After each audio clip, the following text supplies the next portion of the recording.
No, I know, same here. Did you lose power? No. I lost power. My generator just came on.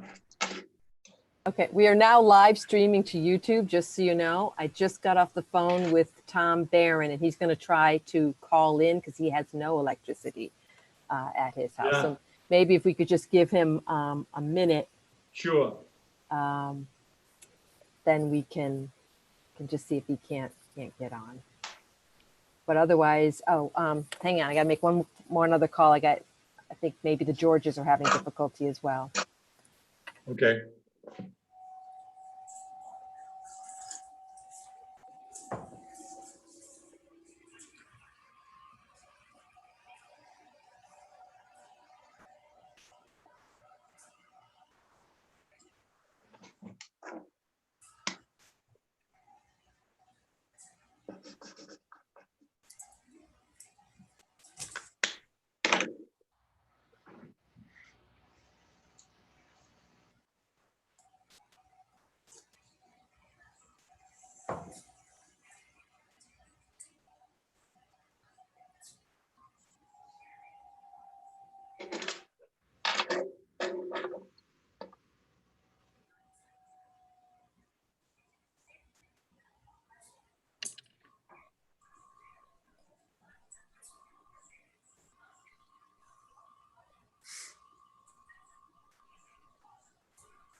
Okay, the Georges also lost power, so they're really? going to try to call in on the number.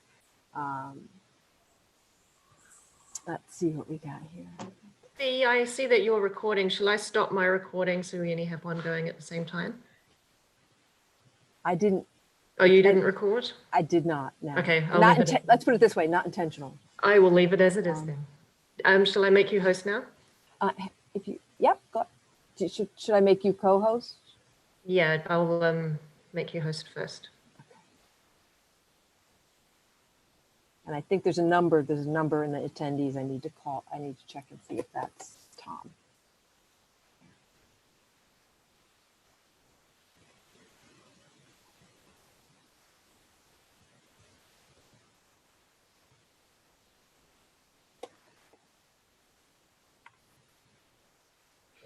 So, yeah. I'm sorry, everyone. We were so close to being good, and then we had the snafu. Yep. I don't even see Kelly any longer as the co-host. Make it co-host. Okay, there we go. Okay, so hang on one moment while I am going to let some people talk and kind of to ask them who they are.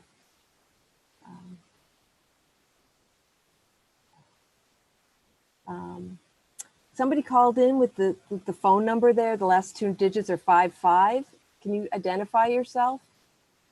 That's me, Tom Barron. Thank you, Tom. Hang on one second, and I am going to.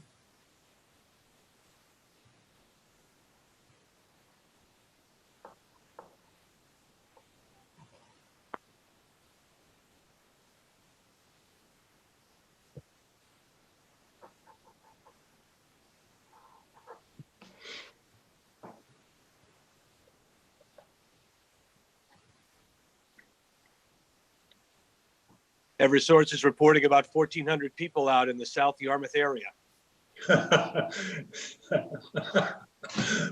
Only in America. 1,410 people with an estimated time of restart around 7:15 tonight. Looks like something happened along the coast. There's small outages between Harwich and West Yarmouth along the Sound. Oh. The largest part being in South Yarmouth, where 1,400 houses are out, not people, excuse me. There's no wind to speak of. Not today, but they could have been weakened over the past couple of days. True. Kelly? Yep. Do you want me to rename Tom Yes, Barrett? I don't even see him anywhere. Can you rename him and also make him a panelist? You want him to be a panelist? Okay, I'll do that now.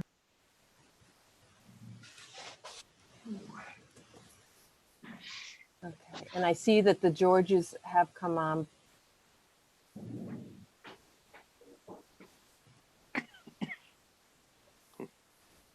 You need to make him a panelist because you're the host. Okay, hang on a minute.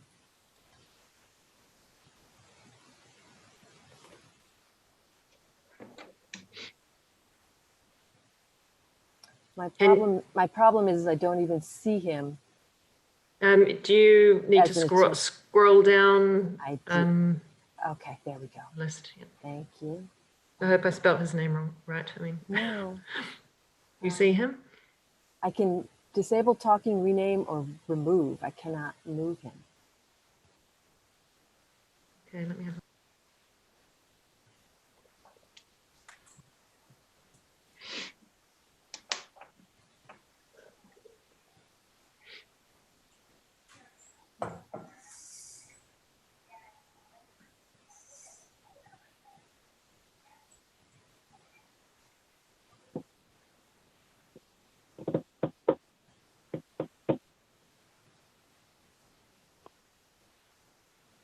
Do you want to try making me host and I'll see if I can do it?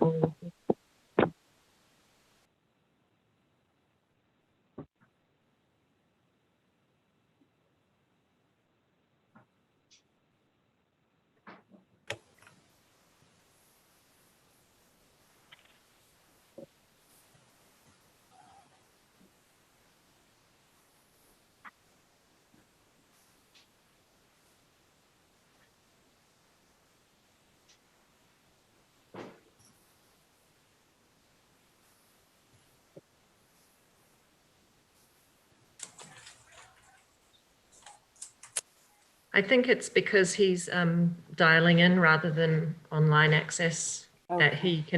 we can allow him to speak, but we can't make him a panelist. Okay, so he's Tom Barron. Can you hear us? Yes, I can Okay. hear. Perfect. Okay, Kelly, can you make me host and I'll make you co-host again?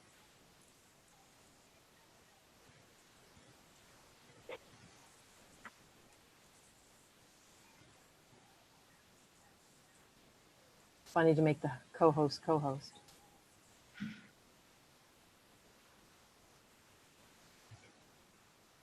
Okay, I think we're actually a little bit late in getting started, unfortunately, due to our electrical outage here. I'm just, so the April 15th, 2020 meeting of the Yarmouth Planning Board is about to convene as a precautionary measure to reduce the spread of the coronavirus. All town buildings are closed to the public and this meeting will be held by remote participation. My name is Kathy Williams. I'm the town planner and I will be serving as the moderator for this virtual meeting. I'll now turn it over to the planning board chairman. Thank you, Kathy. My name is Tom Roach. I serve as chairman of the planning board. I will begin by taking a roll call vote for a quorum. Brad Goodwin, Present. Chris Vincent, Present. Liz Hartsgrove, Present. Hugh Rowley, Present. Joanne Crowley, Present. Tom Barron. Present. With the quorum present, I will now call the meeting to order, and I will ask the moderator to explain how the remote participation will work before proceeding. Kathy? Thank you. Pursuant to the Governor Baker's March 12th order suspending certain provisions of the open meeting law and the governor's March 23rd order imposing strict limitations on the number of people that may gather in one place, this meeting of the Yarmouth Planning Board is being conducted via remote participation. No in-person attendance will be permitted, but every effort will be made to ensure that the public can adequately access and participate in the proceedings as provided for in the order. Persons who would like to view this meeting while in progress may do so by watching via this virtual meeting or the live feed on the Town of Yarmouth YouTube channel. You may also listen to the meeting by dialing to the number provided on the meeting notice. We will also post a recording of the meeting on the Town of Yarmouth website as soon as we are able. Please be patient as we are working through our technological challenges, as you all just witnessed. For all meetings, to reduce confusion during the meetings, All audience attendees of the virtual meeting are muted by the moderator, and attendees will only be unmuted when called upon to speak by the chair or the moderator. All votes must be by roll call votes. After a motion is made and there's a second, the chair will ask for the roll call vote. All motions, decisions, and conditions will be verbally read into the record.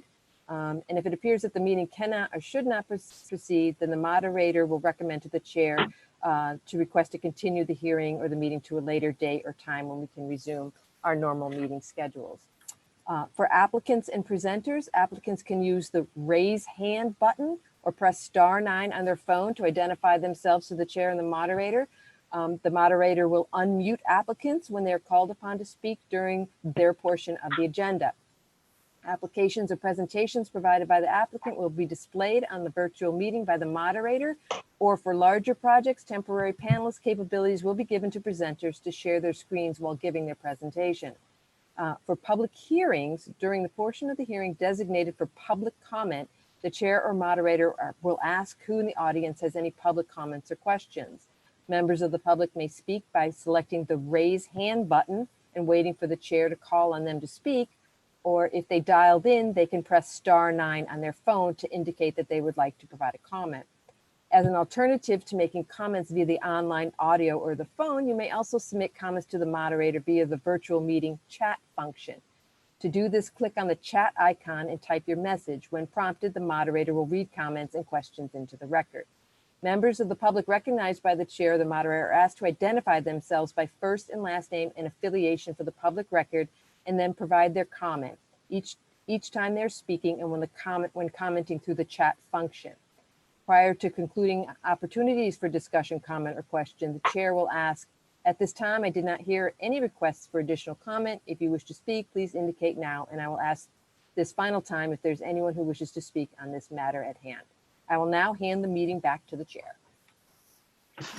Thank you, Kathy. I'd like a motion to allow the planning board meetings to be conducted by a remote participation as long as Governor Baker's March 12th, 2020 order suspending certain provisions of the open meeting law remains in effect. Roll call. Someone needs to make the motion, Tom, and second Yes. it. So moved. Is there a second? Second, Okay, roll call. Brad Goodwin. Brad Goodwin. Chris Vincent. Present and accounted for. You gotta say yay or nay, guys. Yes. Yay. Liz Hartsgrove. Yes. Lee Rowley. yes. Wayne Crowley. Yes. Tom Barron. yes, No snoozing off over there. Okay, And yourself, Tom? yes.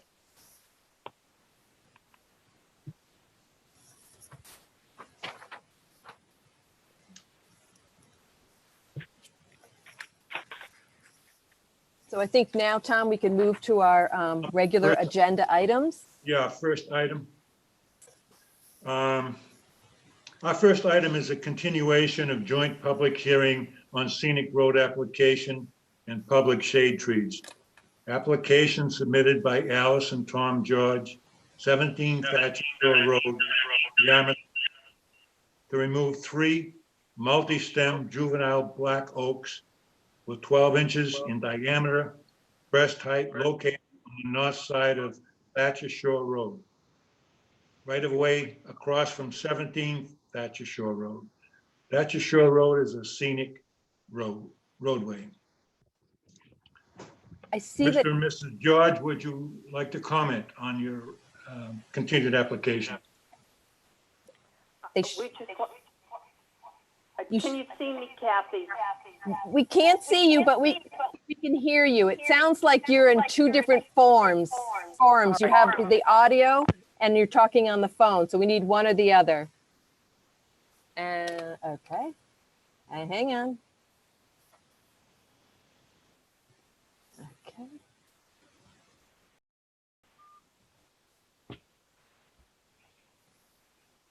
We're working on it. Take yourself off mute.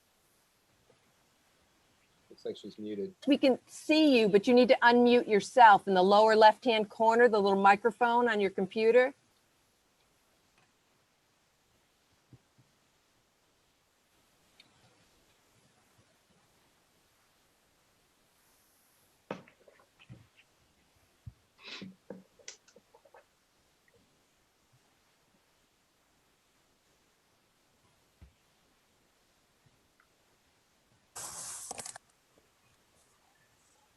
I'm going to try to promote Alice to a panelist to see if that would assist her in being able to speak.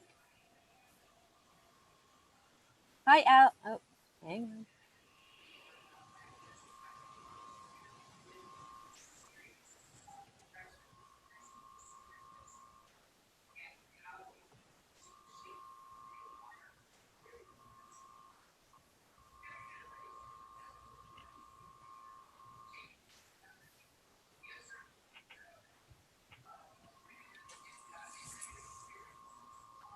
Is the 944 number Alice? No, no, she was on both the phone and her. I can't unmute Alice. Someone's raising their hand. I'll just.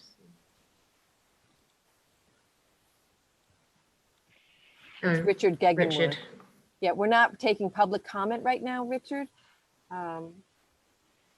We're just trying to get to the applicant so that they can present their case, and then we will proceed. Oh, and I just had a Did that do it? Oh, yes, Alice, there you are. All right. You are here. Good. All right, good. We would just like to know what the committee would have us do. That is all we'd like to accomplish this evening. I think you should state what you were requesting in your application to do. Well, we have that picture available to the committee that shows the three trees. We understand that they would prefer it to just be the middle tree that causes the most interruption to the view. And if that's what they would like to have happen, that's what should happen. I don't think the board has discussed it yet, so I think you just need to explain what you would like to do. All right. There are three trees pictured. We would like to remove the tree in the middle, not to include the roots. Is that adequate, Kathy? There it is. It's the tallest tree. We'd like to. Yes, we see it, Alice. Is that enough, Ms. Williams, for me to say? I think it's up to the chair as to whether he would wish to I proceed. To I the think what chair, we'd is that- like to have is our tree warden, Michael White. Is he available?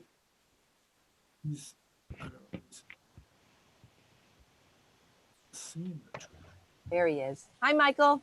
Hi, Kathy. How are you? I'm great. How are you? Hi, everybody. Hi, Michael. Welcome. Can you give us your comments relative to this matter? I agree that the best means is to take just one of the three rather than the initial. We had talked about taking all three down. I don't see an issue with the removal on my side of it. It's the largest tree most likely to grow towards the utilities. So eventually down the road, it will become a utility pruning issue and possibly growth into the road. So I don't see a problem with one removal of the three. And you're referring to the tree in the center, correct? Yes, sir. Yep, Okay, very good. Thank you, sir. not a problem. Now, are there any other public comments? Mr. Chairman, I think maybe we can read into the record the written comments that we received from Kelly Grant, the Conservation Administrator, regarding this issue. She notes that at their May 5th, 2020 meeting, the Conservation Commission discussed the request before the tree warden and the planning board made by Alice and Tom George to remove 3 trees within the road right-of-way opposite their residence at 17 Thatcher Shore Road.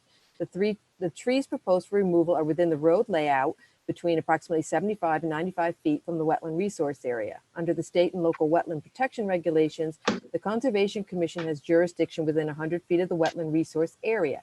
The applicant will therefore be required to seek approval from the Conservation Commission for the removal of the trees. Members of the Conservation Commission expressed strong objection to the removal of the established and healthy native vegetation from within the buffer zone to a wetland resource area and on town-owned land for the attainment of a view from a private residence. It was noted that the proposed tree removal will restore views for the property owner at 17 Thatcher Shore Road only, not the general public. The parcel of land to the north abutting the proposed tree removal was gifted to the inhabitants of the town of Yarmouth by Edward Otis in 1972 and placed under the management and control of the Conservation Commission. The deed allows for the rights of the present owners on the south side of Thatcher Shore Road to sufficiently clear the premises for view purposes pertinent to their land. The deed also states that the property shall be used for the protection and development of the natural resources and protection of water resources of the town. Regardless of these property rights, any activity at the property must also meet the state and local wetland protection regulations. In an effort to balance these somewhat competing interests, the Conservation Commission generally agreed that they would support the removal of the tallest tree at the center of the vista. This would significantly open up views of the bay for the property owner while protecting the interests of the wetland protection regulations. The Commission recommended that a condition be imposed to limit future requests for vegetation removal at the same location. Very good. We'll go to the board for comments relative to this issue. Tom Barron, please. Yes, I have a couple questions of the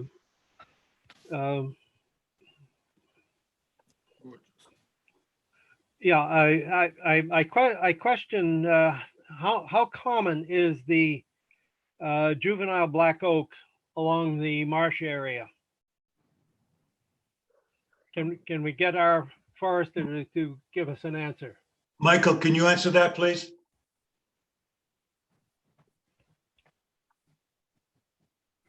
Can you guys hear me? Yes. Okay, it's relatively common. It's native. It's native to the area. There's along the road, I believe there's other sites where they are located as well.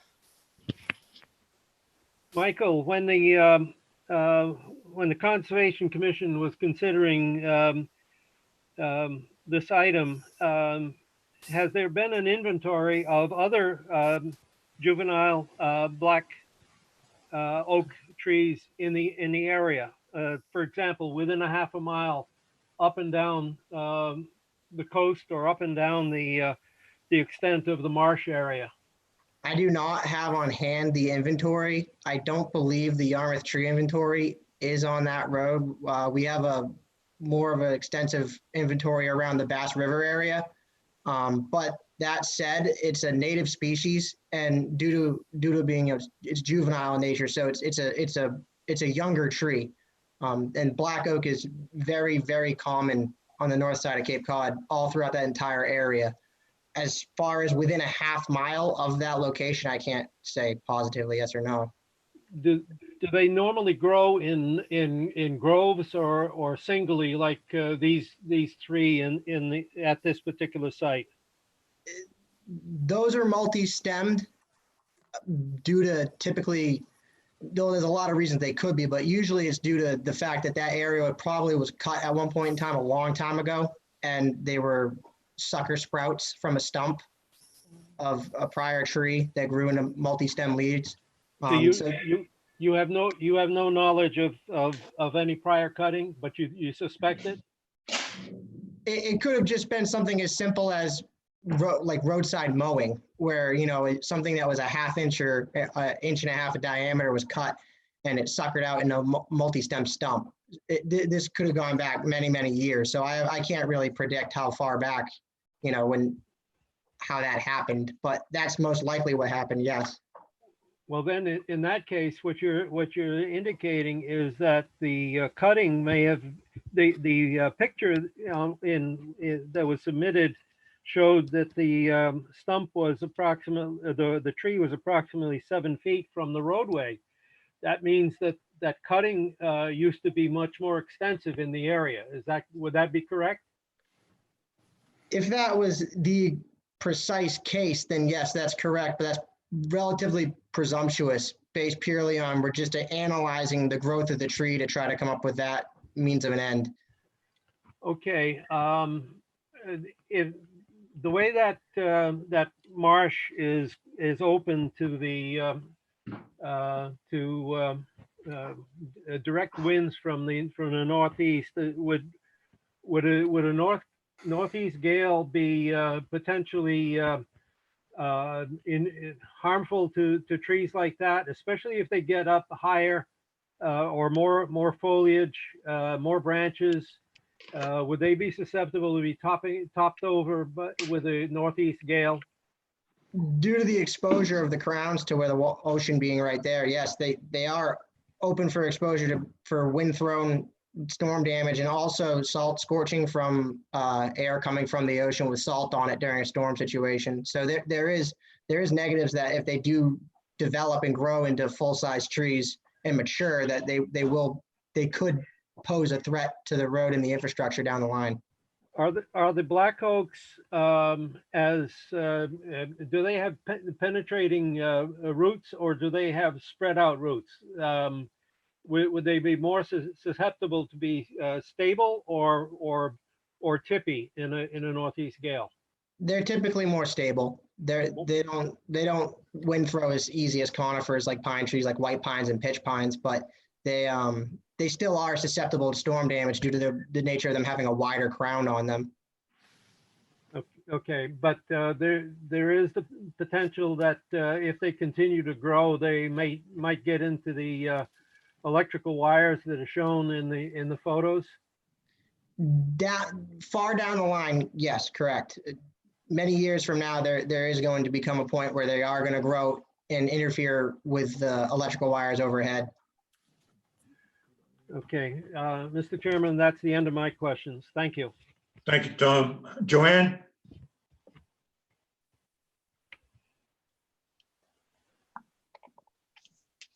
Joanne, any questions, comments? Sorry, I muted myself. No questions. Lee? Yes, Tom, is there any value to put in some low-growing bushes in place of the tree? Or is it that they're so close to the road that they would be mowed down at some point or interfere with maintenance of the roadway right-of-way? Mr. White?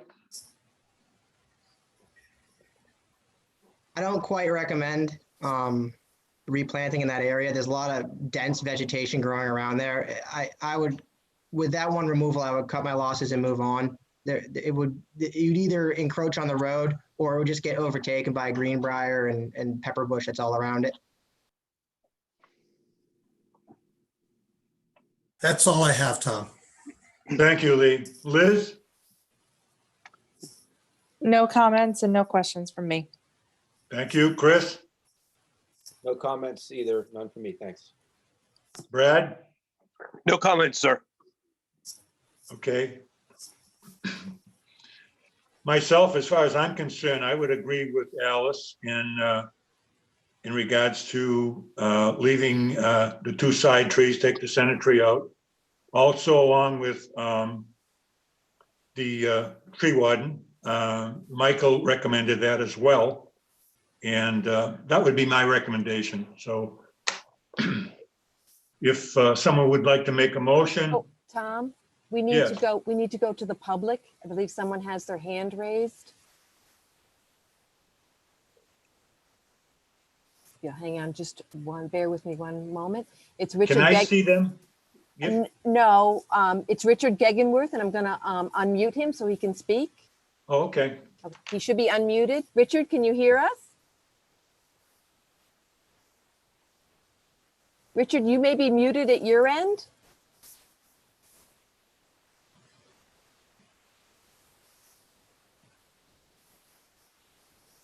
Okay.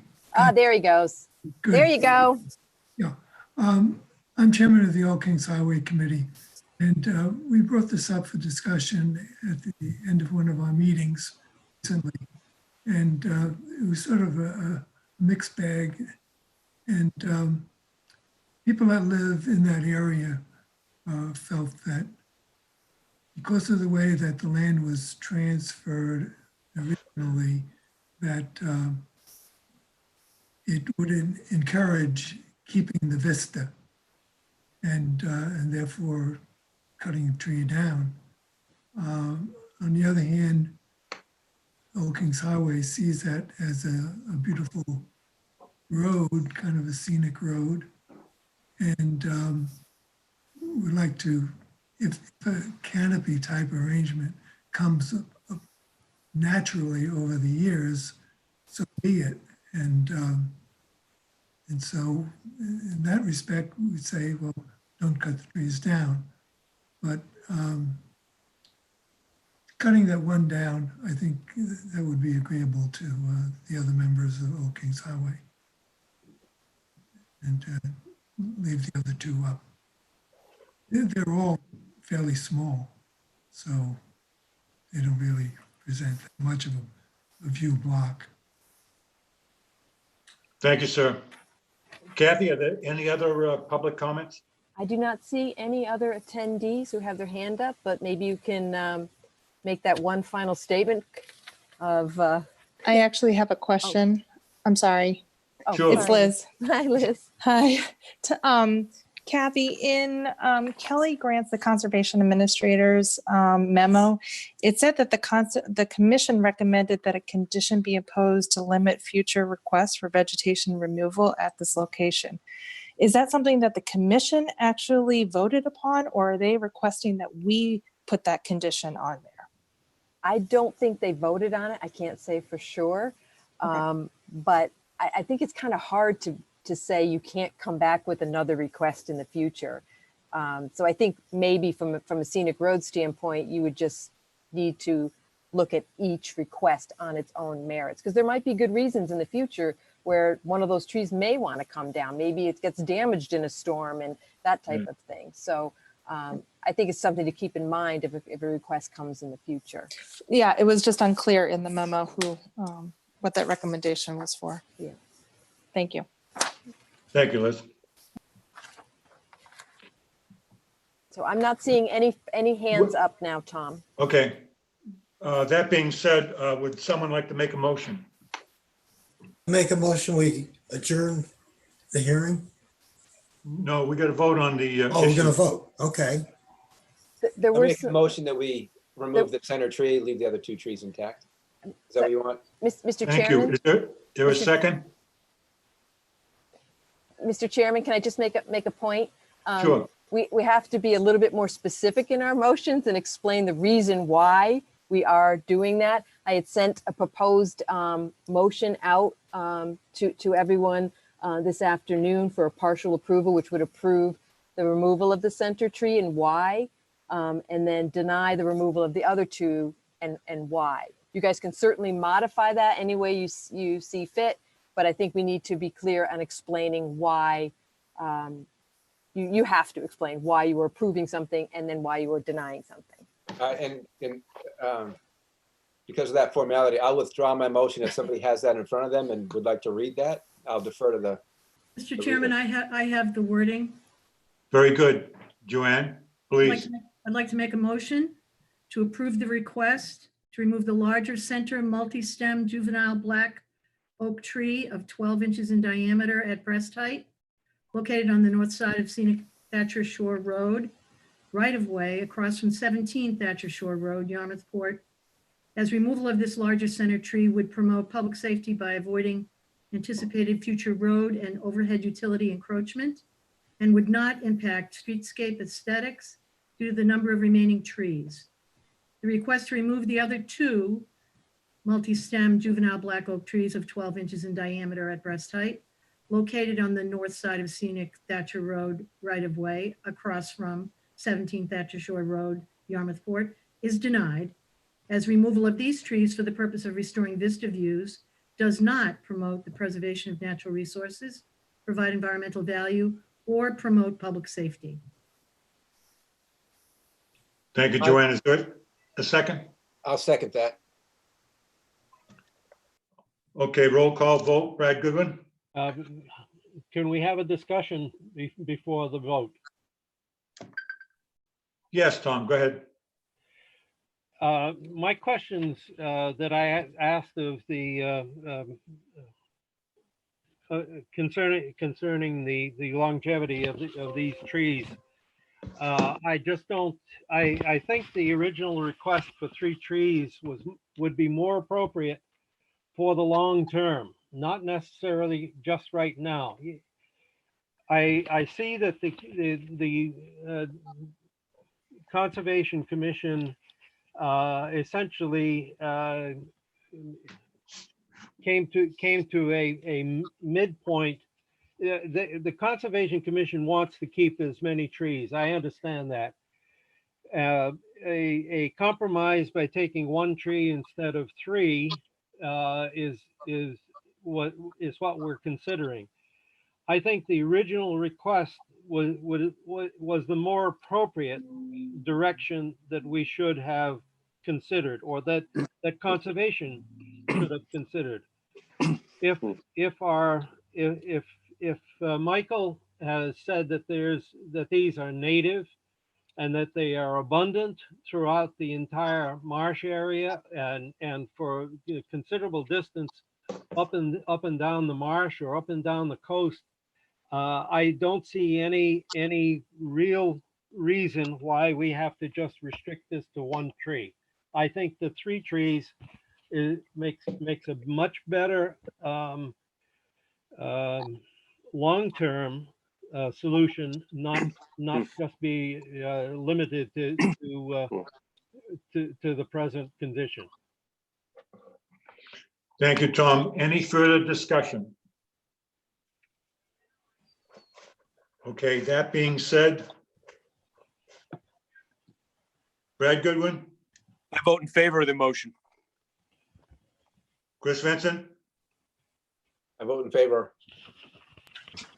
Liz Hartsgrove, In favor of the motion. Raleigh, In favor. Joanne Crowley, Favor of the motion. Tom Barron. No, against. I speak in favor of the motion as well. I think it's a reasonable.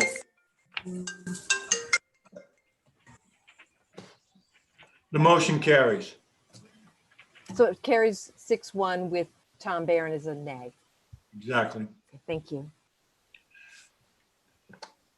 Now I think we can call for a motion to close the public hearing. Correct? I make a motion, we close the public hearing. Is there a second? Second. Roll call vote. Tom Barron, Yes. Joanne, Yes. Lee, Yes. Liz, Yes. Chris, Yes. Brad, Yes. public hearing is closed. And you, Tom? You're a Yes, yay? as well. Thank you. Okay. Okay, the next item on the agenda is the Village Center Overlay District VCOD site plan review.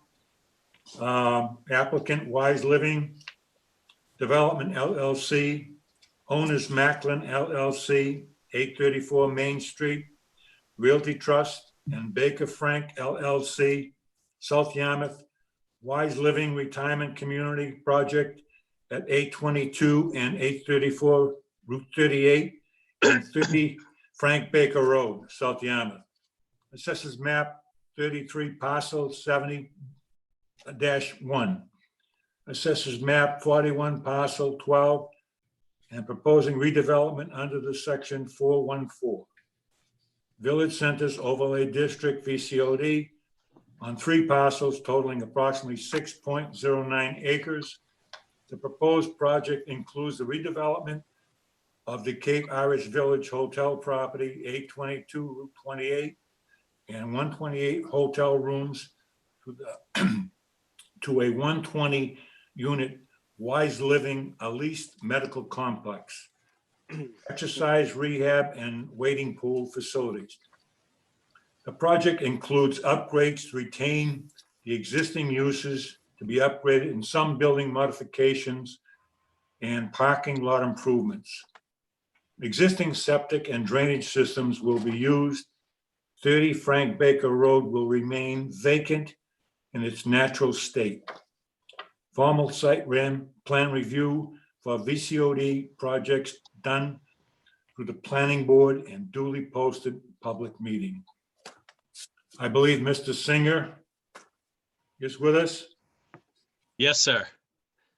Mr. Attorney Singer, would you please give us a Tom, broad view of what you've got going? Mr. Chairman, could I jump in? It's Brad Goodwin. Yes, Brad. I apologize. I've done business with Mr. Wise and I have to recuse myself from participating. I will watch the presentation, but I'm not allowed to make any kind of comments. So I'm going to mute myself right now. Duly noted. Thank you, Brad. Thank you. Attorney Singer? Yes, thank you, Mr. Chairman. Good evening. For the record, this is Andrew Singer. I am the attorney representing Mr. Wise and the applicant.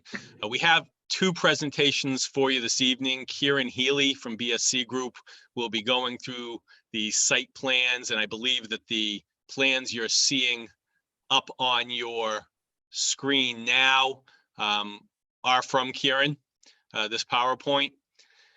The proposal, as you read, does involve these three properties, which is predominantly the Irish Village Motel, the vacant piece in the back, and the existing multi-unit building to the east.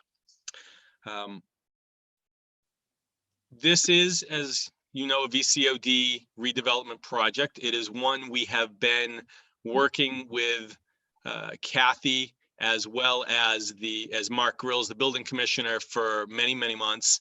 We have met with the design review committee and the site plan review committee, and we have completed their reviews. Their reports are in the package of information that we gave you. You do have a great deal of information from us, including a 4-page project narrative, which I promise not to read. You also have a lengthy and very detailed report from Kathy for the town planner comments and certain conditions. This project, after the review we're here tonight, this is a public meeting for VCOD site plan review. This use requires a use special permit from you, and it is something we will be applying for, hopefully to be heard by you in May. It needs, under the VCOD regulations, it needs to be a separate meeting. It couldn't take place tonight along with this meeting. We also will be going to the Board of Appeals for certain relief that we will be discussing from some of the design standards. All of the dimensional standards are met by the proposal. As was stated, Kieran, could you go to the aerial? Yes, thank you. This is the aerial of the three properties, and the heavily treed section on the top portion, that is basically the 30 Frank Baker Road property, and that will stay as it is. From a site point of view, and Kieran will go into all of these in more detail, but just the main things from the site up front from a zoning point of view, there are two existing curb cuts, one for each of the building properties on Route 28. Those will remain. There will be an interconnection cut in when you see it. You'll see it on the site plan right where the cursor is, to allow vehicular and pedestrian cross connection. The only other main site plan comment I want to make is that all of the parking that is in front of the building now, there's a larger section right there, and then there are a few other spots on either side of the building. All of those spaces, as required under the zoning bylaw, will be removed. And there'll be a landscape enhancement there that you will see a little bit further into the presentation. Kieran, could you go to sheet A4, please, for the elevations?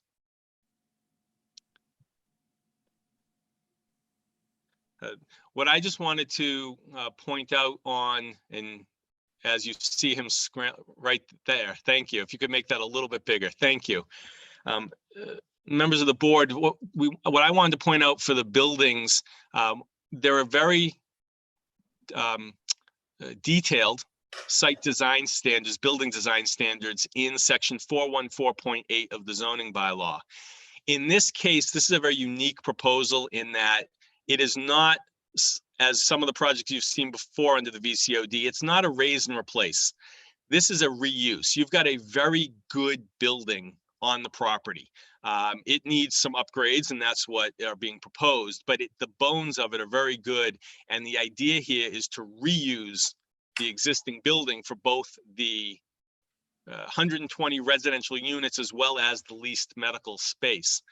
But the main upgrade, as you can see from the sheets in front of you, is that the predominantly flat roof of the entire building, in the back particular, on either side, are going to be replaced. And it is going to have a very attractive and much more traditional and compliant with the zoning bylaw provisions aesthetic treatment. On the south side of the building, which is the main entrance, there will be a new raised portico put out there, again upgrading the architectural treatment on the south side of the building. On either side of the building, there will be certain bump outs that are required for building modulation purposes. However, and this is where the main factor of relief that we will be asking the Board of Appeals from, and we reviewed this with Design Review Committee and Site Plan Review. If you read the design standards very closely, the building modulations have to be every 50 feet and they have to be solid. They can't be open. On this building, if you do that, it actually makes the building look less attractive and less improved than what you're seeing here on these plans. What you're seeing here are building modulations which have the complete new roof, as well as have bump outs in certain specific areas, and you'll see that more closely on the site plan and where the cursors are. But these bump outs are proposed to be open-sided. So they'll be roofed with open sides for architectural interest, but they won't be enclosed and made solid. In addition, along the east and west side for the first floors, you can see, it's a little bit hard to see, but there are new fences for railings, for lack of a better word, along the first level, because each of the residential units is going to have a patio on the first floor. But those patios are very close to parking spaces as well as drive aisles, as you'll see when Kieran goes over the site plan. And so we're proposing these as a screen, which is both aesthetically attractive in keeping with the bylaw, but also a safety to protect the residents who may be out on their patios. From a zoning point of view, the threshold that you look at as the board, we submit that the proposal, this redevelopment, does satisfy the provisions of section 414.3.3. This is a mixed-use development. It's a mixed-use redevelopment. It will improve pedestrian and vehicular access between the properties. It will reuse existing drainage and wastewater facilities, as you'll hear more about, so it'll be less intrusive than a new development. It will help mitigate hydrologic impacts as well as support sediment erosion and sediment control and stormwater management. Travel to and from the site is going to be improved with the various interconnections, sidewalks, and walkways. Traffic demand is actually decreasing significantly. The existing motel and a public restaurant are being removed, and the new use is being proposed, and you do have a traffic, it's really more for the use application, but there is a traffic report that was put in. From the VCOD site plan review standard, we submit that this meets the purposes and intents of the bylaw to preserve and revitalize the town's natural, cultural, and economic resources while supporting sustainable development that enhances and improves the community's character and sense of place.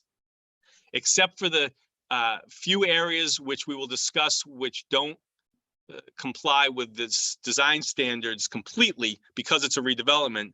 Everything else is met. It is something that has been reviewed at length with many in town. We believe that this proposal will provide needed services and residential opportunities to the town and that it meets the VCOD site plan review standards. When Kieran, I'm going to turn it over to Kieran now, and when he is done, if you have questions for either one of us, we would be happy to answer them. If you have questions on any of the documents, as I said, you've received a lot of materials from us.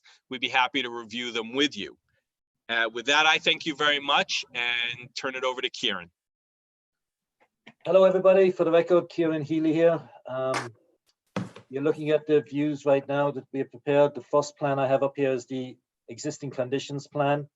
The building basically is a large front building with two wings. The large front building, as you can see from Route 28, has peaked roofs at the moment. This entire section on the west wing and this entire section on the east wing are now flat roofed. As you can see from the rendering, this entire area from one side all the way to the back side is going to have these gables added and have this ridge added. The gables and the ridge will protrude back about 10 feet and the rest of the roof will be used for solar. It will be completely hidden from the east, the west, and the south with these raised elevations in front. So the solar will be a big part of the project and the roof area. Again, you can see the large flat roof here. They're so big, they almost look like they're a pavement right beside. On the site plan itself, we have the new portico in this area right here. As Andrew had mentioned, the parking that exists right here that goes all the way out to this line is going to be removed and this area will be planted. We have a landscape architect's plan for that area that's going to be improved a little bit. Right now you just see a straight line of a mound. We're going to wind this a little bit to break up any type of straightness to it. We have some proposed trees on the side. And very important here on this, one of the requirements of the town is that every 70 feet there is a breakup or a painted stripe to slow people down. And this is important to us because this is the area of the building where the rails that Andrew was talking about earlier would be allow people to sit in this area and there would be traffic going by them. On the other side of the building, we have parking on both sides, so we don't have that same issue, but we do have railings that are going to be put along each unit to give it its individuality. The parking area on this side, the traffic aisle needs to be 24 feet and the parking space needs to be 18 feet deep. Right now, when we put in 24, there's only an area of 16 feet. So we're going to add 2 feet all the way along this westerly sideline here to give us the distance that we need. We still meet the setback of 20 feet, and actually this area up the front is 25 feet. So we still meet all the setbacks in that area. On the rear side of the property, we're going to relocate the dumpster from this area to this area right here and create a concrete pad and a dumpster enclosure. Access from the building would be closest through this area right here. We have added some trees. The lighter trees are the existing ones. The darker circles here are trees that we're going to add to break up the pavement area. This on number 834, sorry, on 834, the existing pavement finishes right at this dashed line right here. We're going to push this back to this line right here where there's an existing fence. All this area and gravel parking was approved at the time that the original lounge, Moose Lodge, was created back in 1993. When it was constructed, it was blacktop up the front and gravel in the back. What we're going to do is to put in a fence along this area right here and pave this section. We're going to leave this gravel for the moment. On the far east side, we're going to add some trees to meet the requirements of the town on this area. And on the west side of this building, right now, the driveway comes in this manner and it gets very close to the building. So we're going to put in a sidewalk that runs all the way along this building for safety. And then we're just going to push the driveway over into this section. There will also be an interconnector, as Andrew had mentioned, so that somebody can drive in through here and take or drive down the back. It will be two-way, so it will be possible to go this way as well, even though we don't expect that to happen. People will drive in this, I'm sure, to get into the back area. We also have had the fire department discussions with them about fire access, and what I've done here is taken the some software that we have for Autoton, it's called, and taken the information that the town of Yarmouth have given us for the size of their ladder truck. We put this in and ran it. The fire department had to go on site recently, so they actually used the ladder truck to confirm that it could make the ton of the existing, and it was able to do that no problem. We feel that based on the measurements they gave us, the ladder truck should be able to make this. We are providing a handicapped access right here and out to this area with this handicap parking, and also a striped crosswalk across to this area with another sidewalk that goes out to Route 28. On the buildings themselves, right now in the front of the building, on the inside, there is a large pool area. That pool area will be reduced in size and basically cut in half, which this is the proposed first floor plan right here. So this will be the new pool area. This will be an exercise room, and this will be the medical facility room. These are the existing units as they're laid out. Now there is no elevator in the building, and there will be an elevator added on this side for the west wing and for this side here for the east wings. This is the existing restaurant and bar area. That will not change. The kitchen is right here. That will also remain the same. There are offices here, and those will remain the same. And this is an existing store area, or shop area, which will become into offices for the facility. This is a blow up of those just to make it a little bit easier to see. The building is so large that we've broken up into multiple sections. On the first floor plan itself, this is typically on your top left. This is typically what the studio units look like. And this is what the typical one-bedroom units look like. It's an unusual building in that there was a concrete wall every 2 units. So it's split up, and when it was built in the 80s, it was built with a lot more concrete than typical. The floors are concrete, the walls are concrete, and it's ideal for a situation like this. On the second floor plan, again, just the blow up of the rooms of the bedrooms, livings, dining, den area for the 1 bedroom, and then studio units as well. Again, this is just the roof area right here. This existing flat roof will remain available for solar array. And this section right here is all going to be the add-on. You can see right here where we've got the sloped roof, and these are the gables that I had mentioned earlier. 1, 2, 3, 4, and a smaller one in the middle. And same on the other side, 1, 2, 3, 4, and a smaller one in the middle, broken up by some doghouse dormers on that second floor. The elevations we had talked about, and you'd seen the renderings earlier. These are the same areas I was just mentioning about the side of the building. It's not really going to be seen from Route 28. I mean, you can see some of it as you go by on Route 28. The south elevation is what is predominantly seen. And we're adding these just to break up that overall massing of the box look of the building. These are some of the architectural features that will be added in. And this is what your typical gable looks like. So there's a total of 8 of these being added to the structure along the sides, 4 on the east, 4 on the west. Just going through everything. Again, this is just a blow up of those that we talked about. Again, this is the roof area. You can see right here where we've got the flat roof, and this is all going to be built up. And this is the gable area right here, all again to break down the massing of the building. And this is the smaller commercial building to the side, the former Moose Lodge. It's now hairdresser and some other options in there. And here's what we're looking at on the west side. Basically, these two doors exist right now with decks that come out here for landings. So we're going to put a roof area over this. And the rear has an existing ramp. The front has an existing ramp. Those will remain. And this was the initial landscape improvement plan for this westerly section of the entranceway. We will be modifying this, as I mentioned, and just break up the trees so they're not so much of a straight line.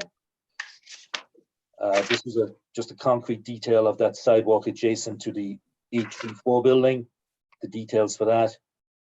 And this is the lighting plan. And I'd like to say it's better, but this is what we were provided, so this is what you have. I guess the easiest way to explain this is that if it's blue, it's not casting a shadow, or it's not casting any light into that area. So you will see that the blue areas run adjacent to the property line. So we don't believe that any lighting will be transferred onto the adjacent properties. We will be getting a revised plan with numbers that can be read before we submit for final application with the building department. But the blue is just an indicator of there will be no light transference onto those areas. And at that, I would hand it back to the board and to Andrew for any questions. Actually, Mr. Chairman, if I could, right before we go back to the board, just a couple. Sure. In response to some of the questions in Kathy's staff report, some of these changes have been made just as you're looking at the report. What Kieran mentioned about extending the asphalt on the west side for the parking spaces, that has been done. Also up front for the landscaping, there was a request to, in addition to spreading out the trees there, to relocate a catch basin and basically a drainage channel that existed today. And that on this plan, this last sheet that Kieran's showing, that has been done. So we were doing that to address, in response to some of the questions that were in the staff report. As far as the lighting plan, there is a table that goes along with that plan that you have that does show, in fact, by tabular form, that lighting will be 0.0 foot candles at the property line. I did work with a printer today, and as Kieran said, and we are attempting to get a more legible plan for that. Very good, thank you. Thank you. Kathy, you have any comments now before I go to the board? I think that the applicant did do a lot of the edits, and I think I tried to summarize that in the supplemental planner report that you guys received. And I think that, like they said, they're going to provide a supplemental photometric plan, and I don't have any issues with that. And it sounded as though some of the things that I had identified here, they were also going to be addressing, and I did include those in some suggested motion conditions for the project. But the one thing that's a little bit different was the police department did actually have some comments that the applicant responded to with regard to security systems and the crosswalk near Route 28. And the applicant didn't feel that there was going to be a significant amount of use of the crosswalk to get to the shopping plaza across the street, as meals are going to also be provided on site, and that security cameras will be provided inside and outside of the Route 822, Route 28 portion of the property. So I think this was something that helped satisfy some of the comments from the police, but I think we might want to keep an eye on the level of activity for that crosswalk along Route 28 in front of the facility to see if there's any significant usage that we might need to talk to Mass DOT about. Yeah, Kathy, and your comments were last reference April 8th, right? Correct. Okay, very good. Okay, we'll go to the board. Radis recused himself. Chris? I have no comments at this time. I was just part of the design review, and I think it's great. As one of the architects of the Village Center Overlay District, I think that they've done their best to accommodate what we're looking for. I think the upgrades to the exterior of the building are fantastic, and they've done what they can, and the requirements are not easy, and they've done a great job. Yeah. Thank you, Chris. Liz? I had actually a question about the curb cuts from Route 28 and then the cut through between the two properties. Why was that location actually chosen? I know there's like a walkway, like the pedestrian created walkway, and then there's going to be trees removed, but to me, it doesn't seem very safe having it that close. Can you elaborate on that decision, please? Attorney Singer? Well, I will start and then I think turn it over to Kieran. The thought was, I mean, the pedestrian crosswalk's a little bit further to the north there, as you can see, but the vehicular cross connection, that's the pedestrian one. The vehicular connection was put where it was because it allows a flow through into the property. As you can see, if you're coming in from the east, most people will turn in at the first one. It allows both, if there's going to be any ambulances or other vehicles that come in, they can come in and they can flow through, turn around and leave. Yeah. And so the thought was, it's in front of the building. If you put it any further back, you'll actually be, you can see how close the building comes there. While it meets all the setbacks, if you had it further back, it would be between the two buildings. And so by having it where it is, the thinking was, and Kieran, please follow up with that, was this would in fact be the safest area for it. And one of the other reasons is that we see potential drop-offs and pickups in this area. So we figured by having this here in this manner, people would not have to drive around the building to come out and pick up somebody right here. And the same, when they leave, they'd be able to come back out. So it was felt that this would be the easiest way for somebody to come in, drop a pedestrian or drop a passenger, and then be able to drive out onto Route 28. Okay, yeah, I'm just thinking of the other direction where people are coming from the actual park spaces. And is there going to be any, I didn't see any traffic markings or anything, stop signs or anything to prevent? Was that included, Kieran? There is no stop sign right here, but I mean, we can definitely add, a sign here, but the pedestrians are back here. We do have this pedestrian crosswalk up in this area. Mm-hmm. This is the existing one that's there. And then we have a space in between the vehicles right here to come across.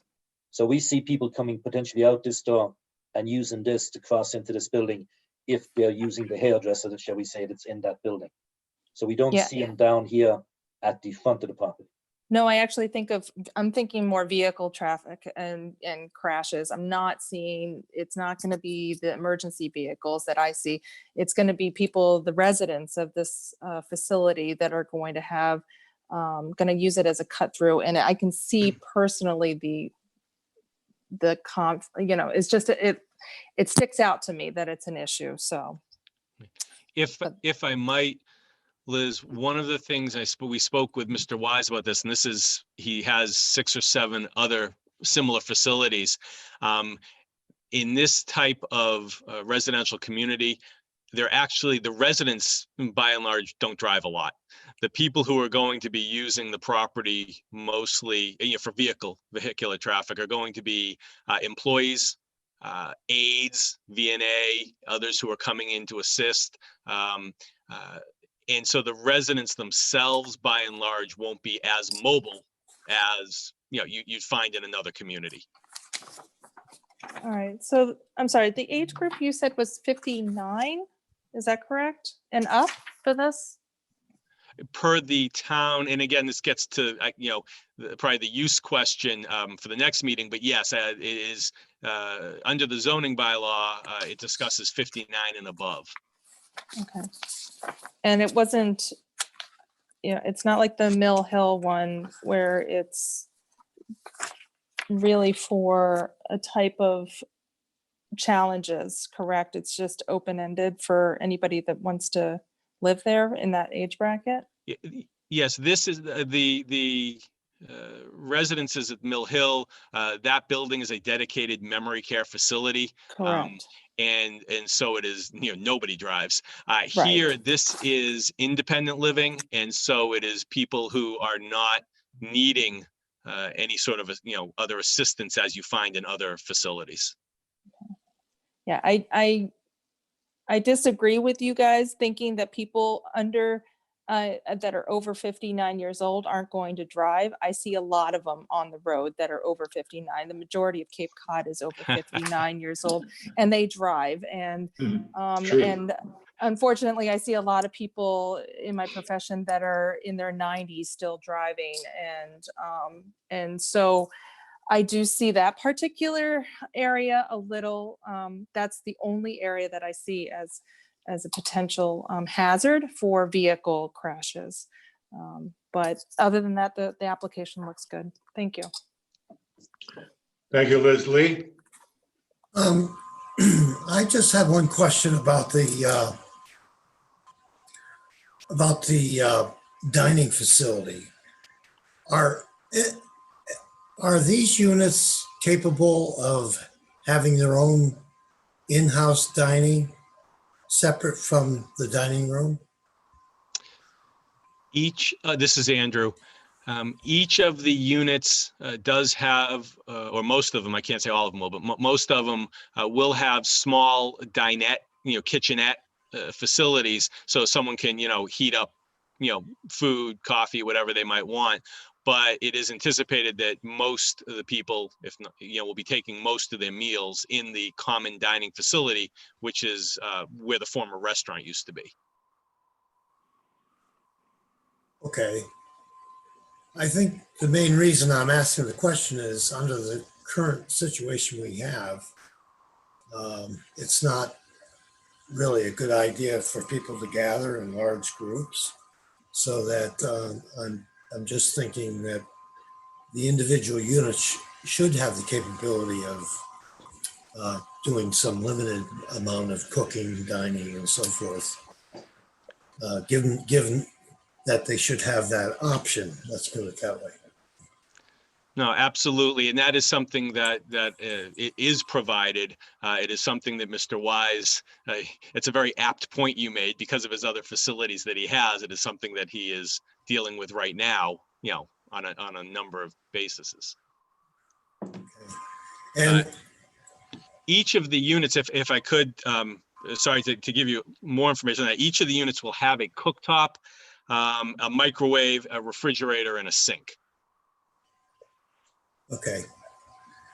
And from a public safety point of view, I understand the fire department did their review and they don't have any issues with moving their large equipment around the site.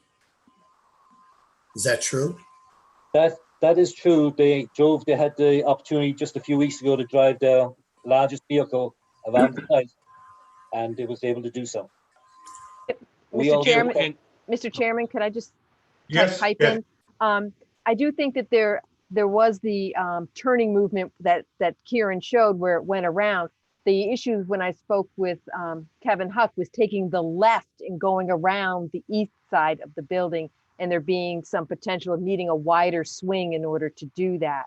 That's why I think that there's a specific condition in my planner memo, kind of basically saying that they may need to adjust that to make sure that they can take that ladder truck to the left side of the building. That would be my only comment. And also making sure that the porte cochere is high enough so that, because that does extend out towards Route 28, that it's high enough so that they can go around and underneath it. So I think that they're much closer and they have tried some things, but I think that there might need to be a little bit of tweaking to make sure they can take that left around the building. And to follow up with the condition Kathy suggested, that is acceptable. And what it was discussed, what Kieran and it had been discussed with the fire department is that prior to construction, they'd actually go out and put a nail in the ground, to actually allow a further test to be done just to reconfirm that. And that is acceptable as a condition. So the building and parking lot to the east, that's part of the complex. There's no issues with if fire engine drives in coming from the east, makes a swing in, and he gets into the back parking lot. There's no issue with him turning around and getting back out? Well, the driveway Kieran, could you put up the full site plan? The driveway goes all the way around the building. It does not connect up. If you're talking about Mr. Rowley, the parking behind the smaller building, that's a designated parking area contained, but the larger building, the driveway and the parking goes all the way around the building, so the fire trucks can go around.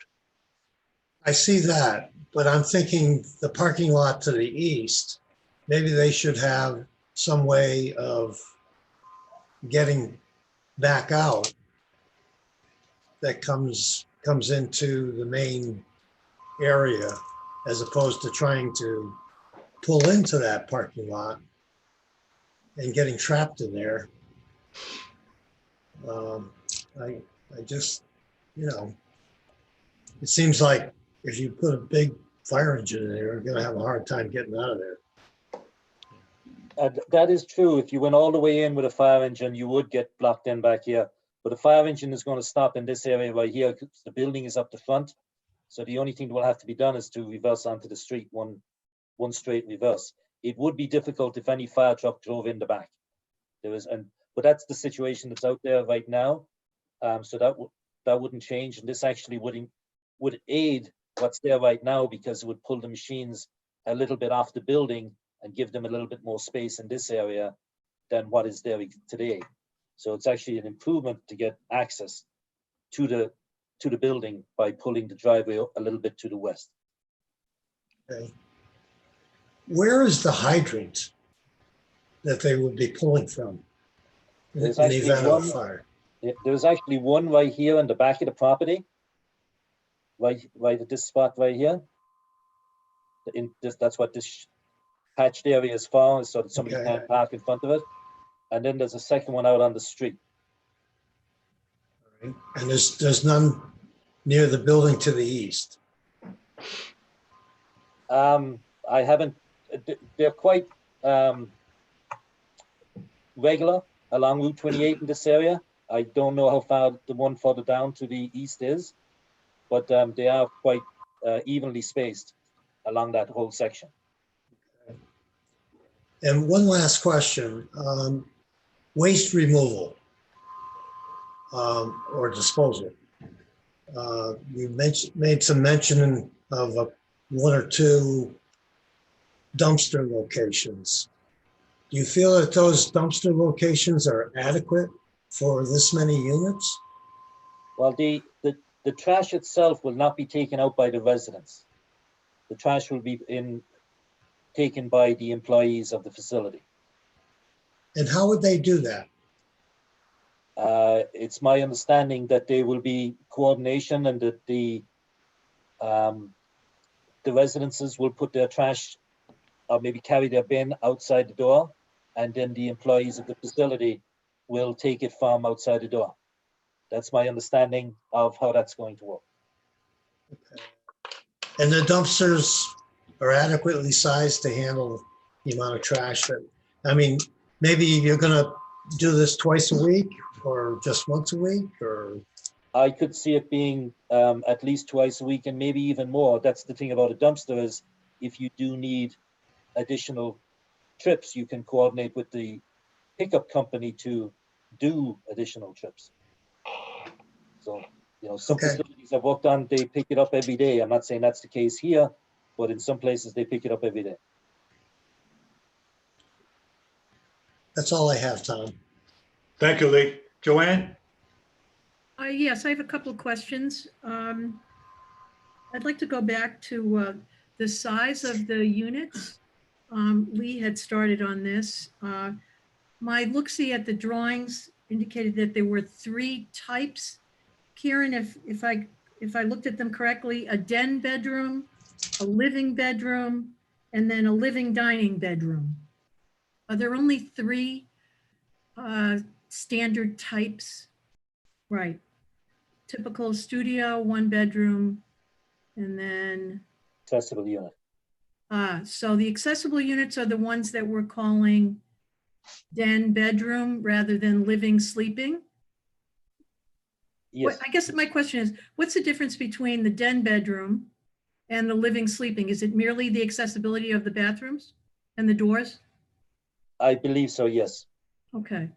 And do those 2 types of units that are studios, if you will, their base appliances are what Mr. Singer mentioned, microwave, cooktop, refrigerator. Yes, What's different in the one-bedroom unit? Is there any other different appliances in the one bedroom? I don't believe so. Because a studio sleeps generally 2 people and a 1-bedroom generally sleeps 2 people. So it's still two-person occupancy. Yep. So it'd be the same amount of potential food being prepared at a limited. In line with that, will there be what I'll call a concierge service where individuals could order down to the restaurant and have food delivered to their rooms? Most If definitely. if I can address that, the answer to that is yes, and that's exactly actually what Mr. Wise is doing now at a number of his facilities where the food is being delivered to the units. Yep. So that the residents do not have to come down. And they also have weekly housekeeping in the units, which is how they address, trash removal. So the units are kept each week, and yes, the food can come up so that they're not having residents all, gathering in the dining room right now. Right. And in line with that, thank you for that, Mr. Singer. The number of employees that you might expect to work here, do you have a sense if you're at, I don't know, I guess we'd be based at the level of occupancy, but do you have a sense about the number of employees that might benefit from this project? And is it different than the number of employees currently employed by the Irish Village? I cannot answer the second question because I don't know.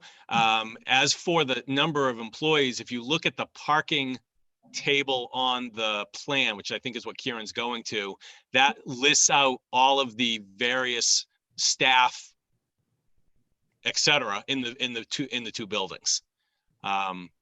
We also included for visitors and CNAs who are visiting, but you'll see there that there are 6 office staff, 8 kitchen staff, 2 maintenance staff in the main building, separate from whatever might be there for the medical. Yeah, and the other building has its own. Okay, and that's an allocation of spaces, presuming it's 1 per car, of course. For staff, correct. Yep, Yes. okay. Was there any thought given to the fact that this is potentially a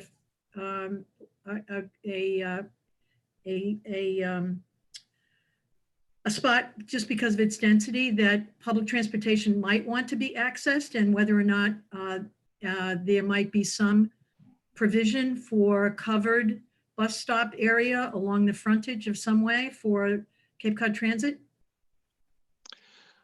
I believe that is something that the owner would be more than willing to discuss with them if that was something that was seen as potentially doable. Okay, I'm thinking of the employees as well as the residents. Okay, but as of right now, there's nothing in there for an accommodation of a canopy of some kind or a bus stop per se. Not specifically for a bus stop, that it was part of the reason to address the earlier question about the interconnection to allow flow through traffic, whether it be for deliveries or people being dropped off, as Kieran said, or other, you have the potential. Right, right. Okay. And then one final question. In terms of the 3 parcels, this is kind of a timeline question. The 3 parcels, you need to combine them into one legally? That's a question. And the answer is yes, all 3 parcels will be combined into one new lot. And when do you expect that to happen? And is that on a critical timeline that prevents you from doing anything until that happens? It is, Kieran, please, I believe that this, because you're only erasing interior lot lines, I believe it can be done by an 81X plan. And so it would just be done as part of the ordinary course once we have your permission, the Board of Appeals permission, and are ready to construct, or before we construct. Okay. That's my understanding too. Okay. Yeah, Kathy had mentioned the 81X. Okay. I think that's all for me. Thank you, Joanne. Tom? Yes, I've heard a similar comment about that crossover between 834 and 822. In your plans, you only show the fire access to the 822, but that crossover, I would question whether or not the fire truck could come in at 834 and be able to make a double turn, in essentially a switchback turn to the east side of the building. I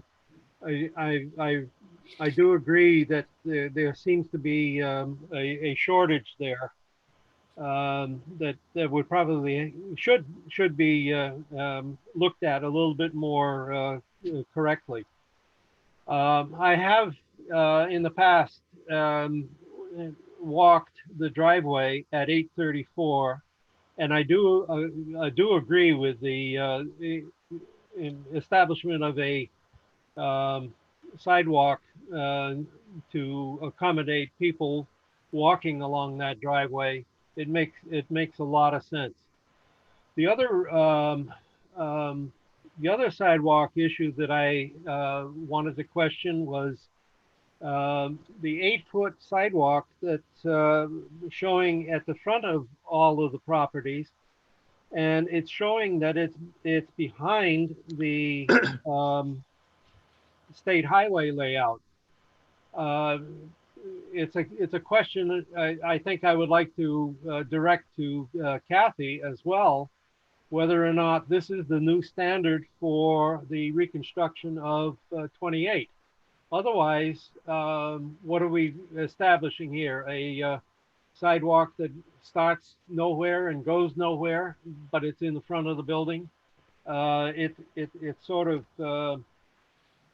it seems superfluous unless this is what the new standard is going to be.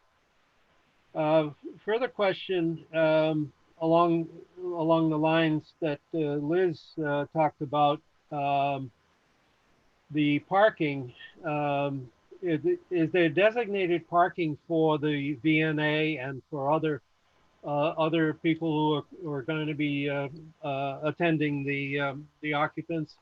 Will there be, in other words, designated for employees, etc., or will it just be random, catch as catch can, that type of thing? The other question I have for Kieran, you showed the new portico along both sides of the building, the new additions, and you said that the rest of it would be left open for solar.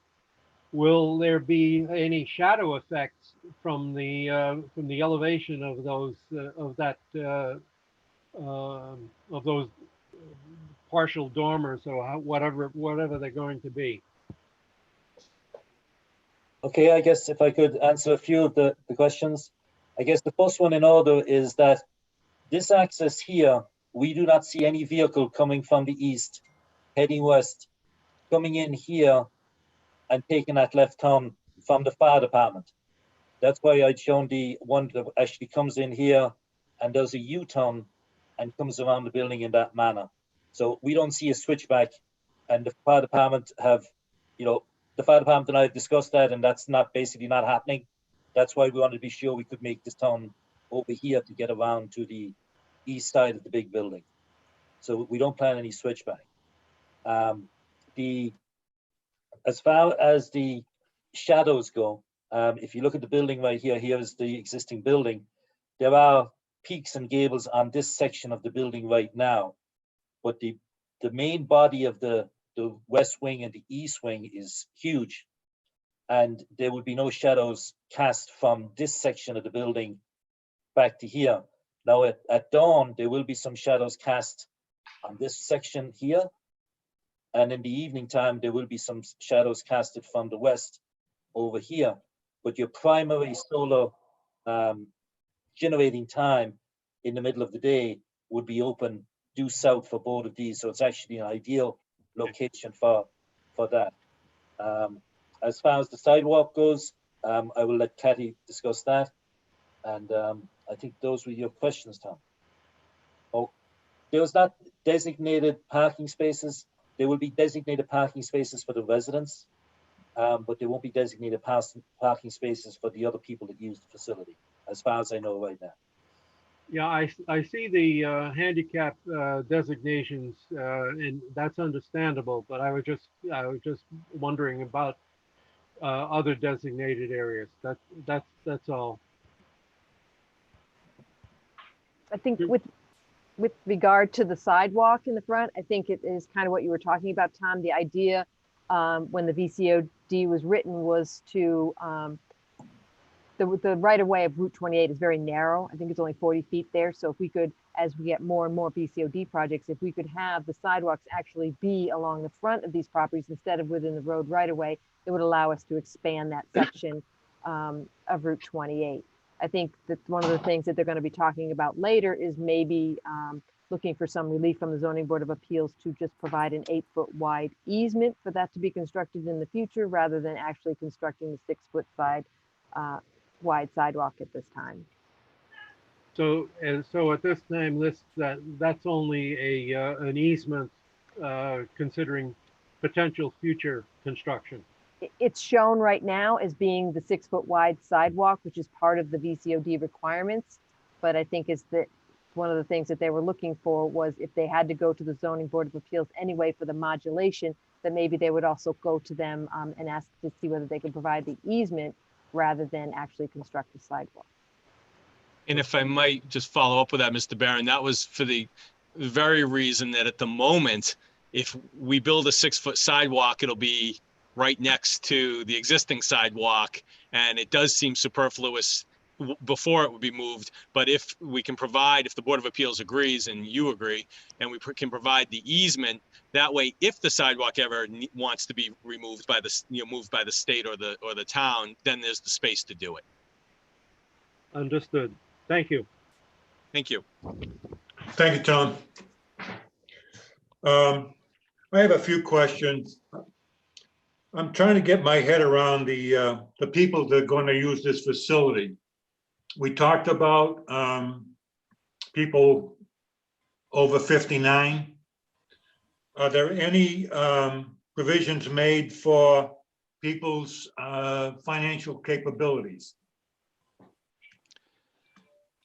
Hey, and this gets to the use question, Mr. Roach, which will be, but we can certainly discuss it briefly now. Sure. It's part of the use special permit, but this facility is not going to have designated large A affordable units, but it is being designed at a price point similar to Mr. Wise's business operations that are going to be more affordable with a little a, which does again comply with the zoning bylaw.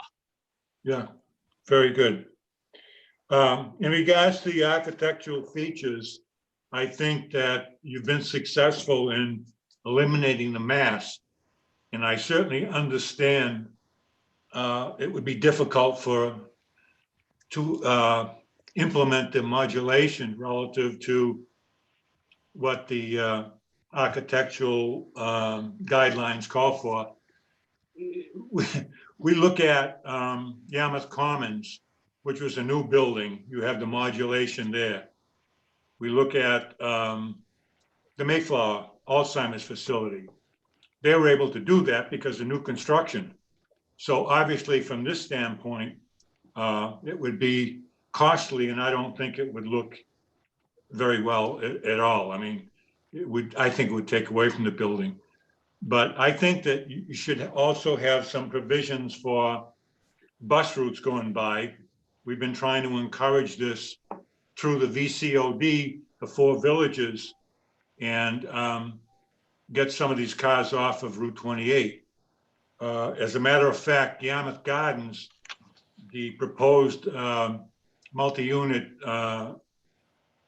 apartment building that's going to be going in West Yarmouth, they've got a covered shelter in regards for those people that are looking to catch the buses there.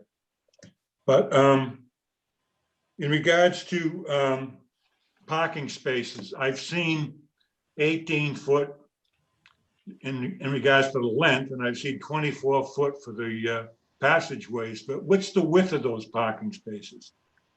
The minimum required is 10 feet. 10 and they are feet. 10 feet. Yeah. Very good, thank you. Basically, that's all I have. I think you guys have done an outstanding job. What you're doing is exactly what we envisioned when we worked on the 4 villages. And we tried to make it in such a way that people could use these buildings and redevelop, but just have a certain amount of upgrades that would represent Cape Cod. A lot of our industry, we don't have industry, but we have tourism. A lot of people come to the Cape to see Cape Cod. So what we're trying to do is replicate Cape Cod buildings. And I think that showing what you have and what you're proposing goes an awful long way in doing that. So I congratulate you on that. Thank you. Kathy, do you have any other comments? I think the couple comments that the board had was very interesting. And I think there seemed to be some concern, and justifiably so, about the vehicle connection between 822 and 834 Route 28. So maybe we could add a condition to provide a stop line and stop line along the vehicle connection between those 2 properties. And then maybe considering whether you want to have them provide some type of bus shelter along Route 28, if you were interested in that. No, that's in conjunction with what you mentioned, you referenced earlier, the Yes. 17 conditions, Yes. 7 conditions. Yes, I pared it down to 7. You're right. But yes, I think a lot of these are things that we had either the conditions were things that have been agreed to essentially by the applicant. This is more Okay. memorializing those, and also things that were required as part of the design review and site plan review comments. Mr. Okay. Chairman, if I could, this is Andrew. Sure. If I could, the condition about the stop line, excuse me, makes sense. And as Karen noted, as far as a bus shelter, I was involved in the Yarmouth Gardens project, and that bus shelter actually needed relief because it was Yes. virtually on the property line, because Exactly. you can't put a bus shelter further back. In this case, because of how the interconnection's been set up, the idea was that if there may be the potential for public transportation, they may be able to be more creative without just a straight bus shelter right on the road. So what I Okay. would request, instead of necessarily any condition at all, but certainly not one that talks about a bus shelter, but maybe just talks about an encouragement of facilitating public transportation if possible, so that we can leave the flexibility there that might be helpful here. Okay. Make some accommodation for it.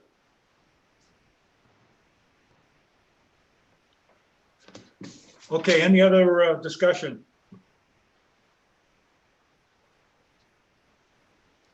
Hearing none? Yep, nobody has their hand up. I just wanted to double check. So Kathy, again, the other 2 conditions that we're looking to add to your current 7? I think it was to provide a stop line and stop sign along the vehicle connection between 822 and 834 Route 28, and then provide accommodations to facilitate public transportation to the site. I don't know how you want to word that, Andrew. Yeah, what I would request, because obviously this is something that's potentially beyond our control. So as opposed to a condition, maybe, or if it's a condition, maybe to encourage the applicant to work with public transportation to try to come up with something that works. Not to require it in the sense that what if no one wants it, but at least to encourage us, which we're agreeing to do, to try to see if something can be accommodated. Yeah, I think that's the degree that we're looking for. Make a concerted effort to make that happen. Mm-hmm. So you would encourage the applicant to bring public transportation to the site, or what do you? I would suggest encourage the applicant to work with public transportation entities to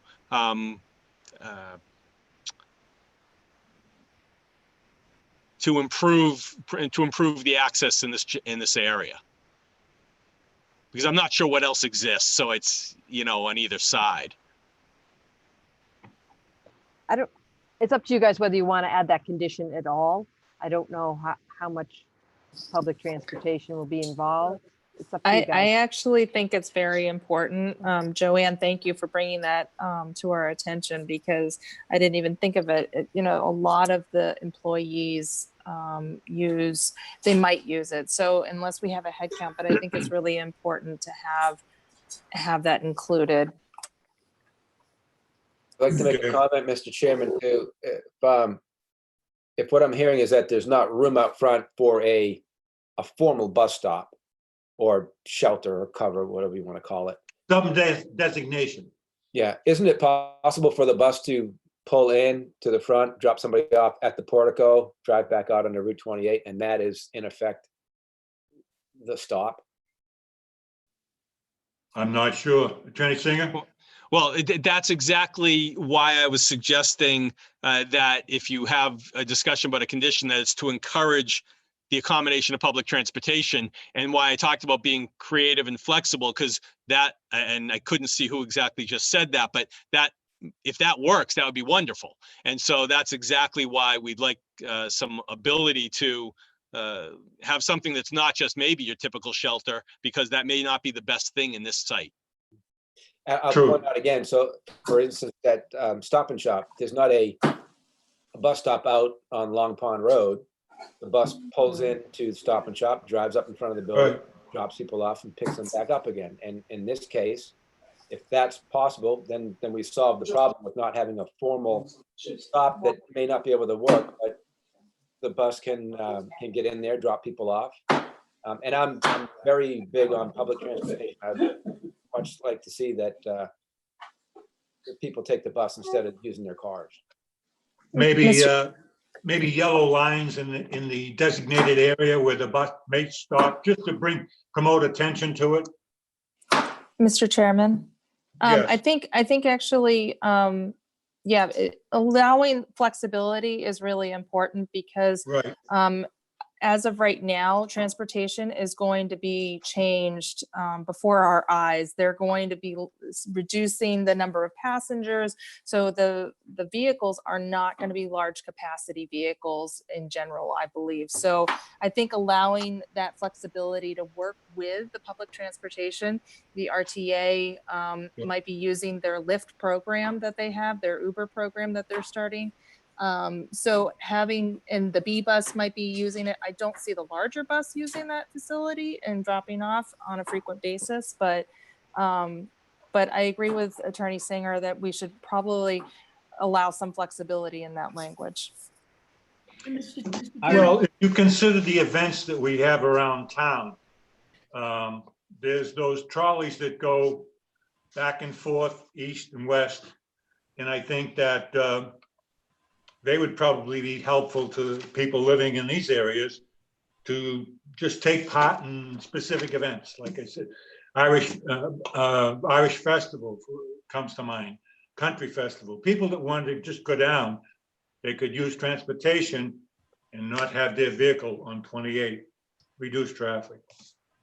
Go ahead, Joanne. Mr. Chairman, I'd like to suggest that I think we may not be able to craft a condition that would be satisfactory to us or to the applicant without probably restricting us or them. And I think we're all on the same page in terms of improving accessibility to that site by public transportation. I think if it's clearly noted in the minute, Kathy, that this is the intention of the board and the will of, whatever the proper language might be, that it is our desire that this happen. Bus routes can be, as a former public transportation official, can be tied up in regulations where buses can stop, where they can't. So negotiations with the Cape Cod Regional Transit Authority, the CCRTA, will have to take place one way or another if, in fact, Wise Living wants to negotiate a stop there. because their residents are interested or their employees. So I think if we memorialize it as an important consideration, I think that would be satisfactory to me, because I think trying to articulate a particular condition won't necessarily be satisfactory. I agree. I think the intent is there. Thank you. Let me add my 2 cents. Go ahead. Instead of nice lawyer language, Mr. Singer, very generic about including transportation officials, I would say specifically make it a coordination with CCRT. Be more specific than the generic approach, but it should be that should be a given condition as far as I would see it. Okay. One of, Mr. Chairman, if I might, this is Andrew, maybe ahead. to try to put together a little bit of everything that we're hearing. What if we had as condition number 9 that the applicant will coordinate with the regional transit authorities, not just RTA, but whoever's out there, to accommodate public transportation access to the property. Yes, that sounds good. That's fine. Okay. Is someone prepared to make a motion?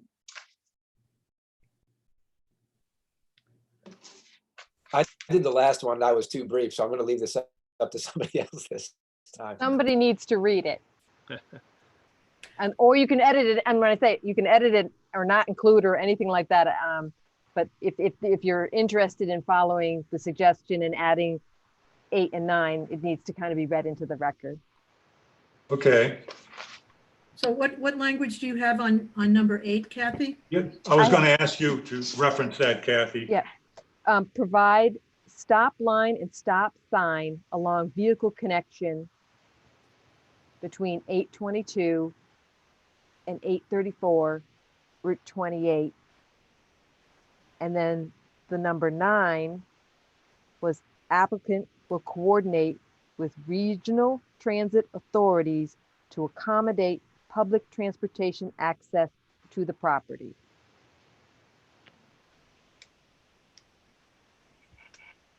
Okay. Is there a motion with those added conditions? Mr. Chairman, I'd like to make a motion Please do. that the planning board approve the project at 822 and 834 Route 28 and Route 30 and number 30 Frank Baker Road as presented at the planning board meeting of April 15th, 2020. Is in general compliance with the VCO design standards, with the exception of the building modulation requirements outlined in section 414.8 and the architectural and site design standards for which relief is being sought through the Zoning Board of Appeals and subject to the following conditions. Condition number 1, applicant shall revise Route 28 landscape buffer west of the entrance of 822 Route 28 to include a more natural shaped 18-inch mounding with dispersed plantings rather than the linear berm shown. A landscape architect shall develop plans for planting beds around the building at 822 Route 28, especially along Route 28 facade to replace existing overgrown or limited plantings. And landscaped areas shall be irrigated. Condition number 2, incorporate the design review committee comments as follows. A, add some type of porticos over the 2 entrances on the south end of the east side of the building at 822 Route 28 to add some modulation. B, prior to submitting a building permit, submit color schemes for 822 Route 28 to the town planner for review to ensure all buildings and roof colors are complementary to the existing neutral color of scheme. Provide different shades to enhance the variations in building in building massing. The brick along the medical office facade to better match the entire building color scheme. Condition number 3, all pavement around the front portico of the building at 822 Route 28 shall be replaced or overlaid. Deteriorated pavement in other locations shall be replaced or overlaid. Condition number 4, all proposed sidewalks to be concrete. The proposed sidewalk adjacent to the west side of 834 Route 28 to be raised concrete with curbing. Condition number 5, the portico chair height and site design shall ensure turning movements around both sides of the building at 822 Route 28 for fire and emergency vehicles as approved by the fire department. Condition number 6, lighting and photometric plan shall be submitted to the building department as part of the building permit application to adhere to section 414.8.10. Condition number 7, if additional modifications are subsequently made to the buildings, the applicant shall come back before the design review committee for review and the planning board for an amendment to the VCOD SPR as determined by the building commissioner. Condition number 8, the applicant shall provide stop line and stop signs at stop sign delineation between 822 and 834 Route 28. Condition number 9, the applicant shall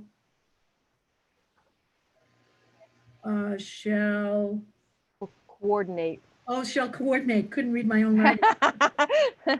Shall coordinate with regional transit authorities to accommodate access, public transportation access to the properties. Well done, Joanne. Is there a second? Second. Second. Any more discussion? Roll call vote. Chris Vincent, In favor. Liz, In favor. Lee, In favor. Joanne, Yes, in favor. Tom, Yes. and I'm in favor as well. Good job, guys. Thank you very much. Who's missing? Did Brad everyone? had to abstain because of. Oh, that's right. he Thank recused you. himself. Thank you. I'm like, who's missing? Brad, yeah.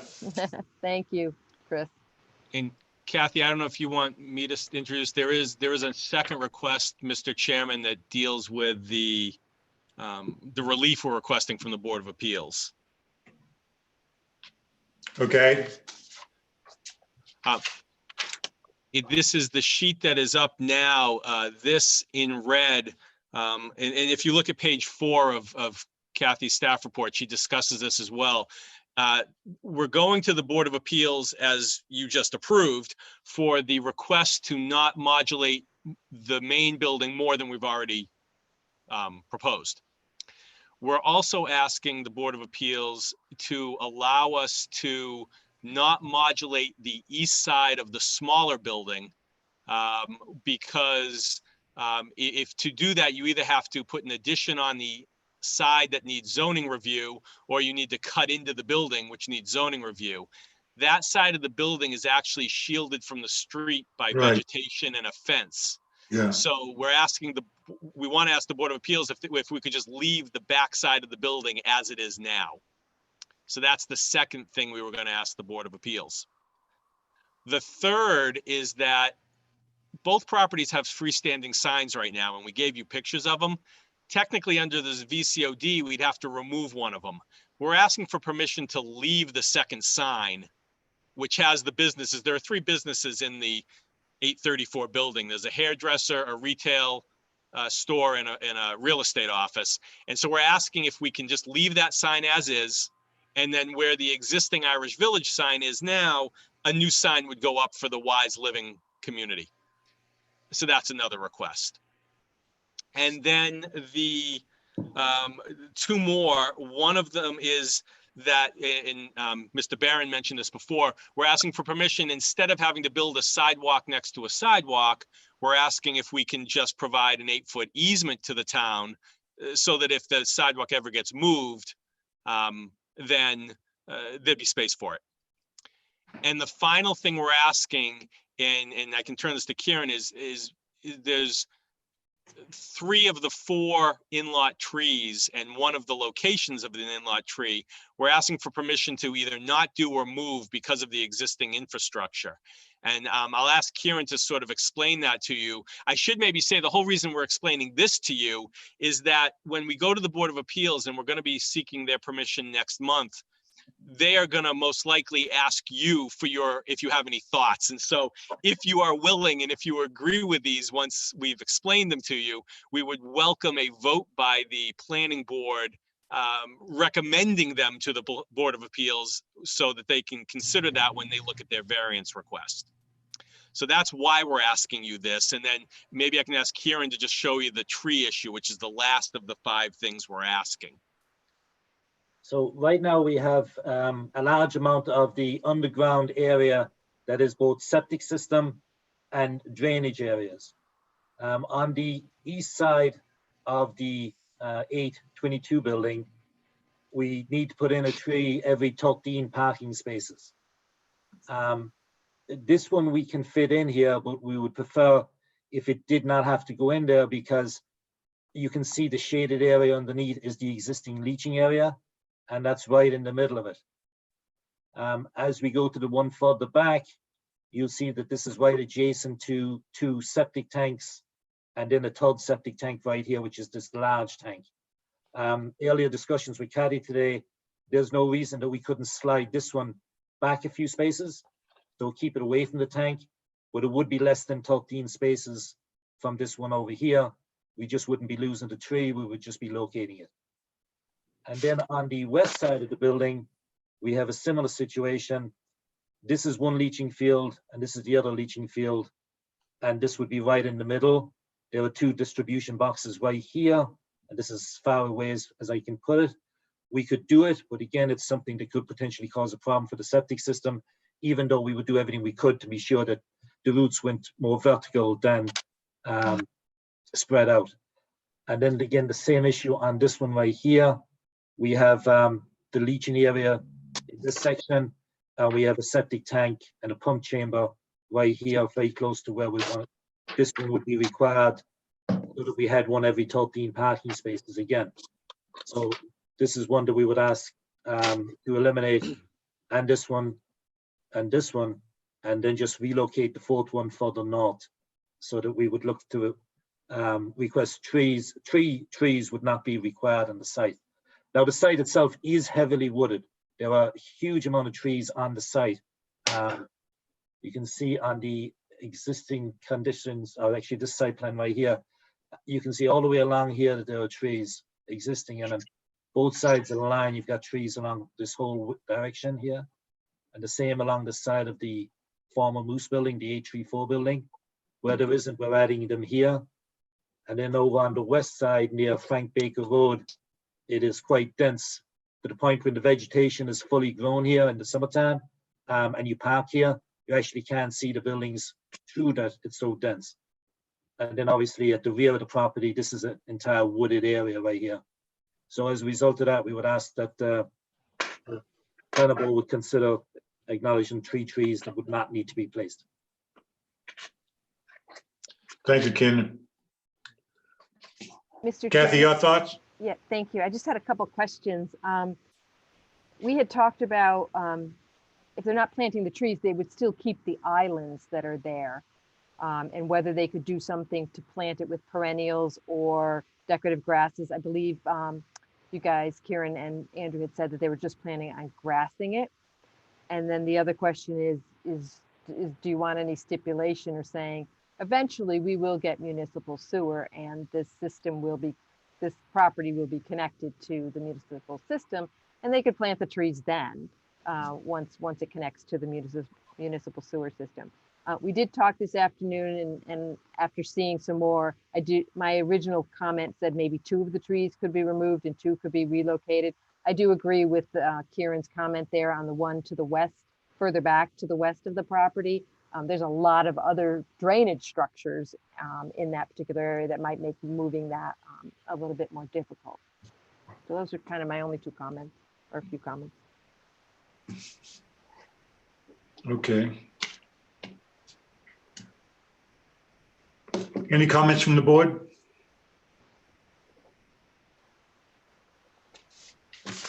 I have one comment with regard to the rules indicating the number of trees per parking space, and the important point that Kieran made about the lot lines have a tremendous number of trees.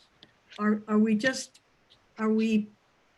forcing the placement of 4 trees in areas where we really don't need more trees?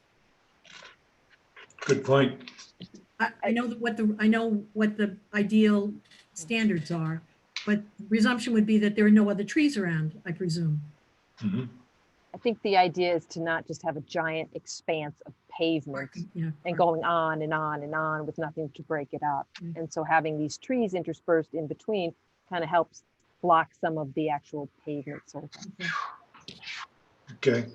In the interim, before the town sewer system is in place, those places that are designated for trees that Kieran wants to eliminate now, they could be provided with planters, not necessarily cultivated areas, but planters that are like in big tubs.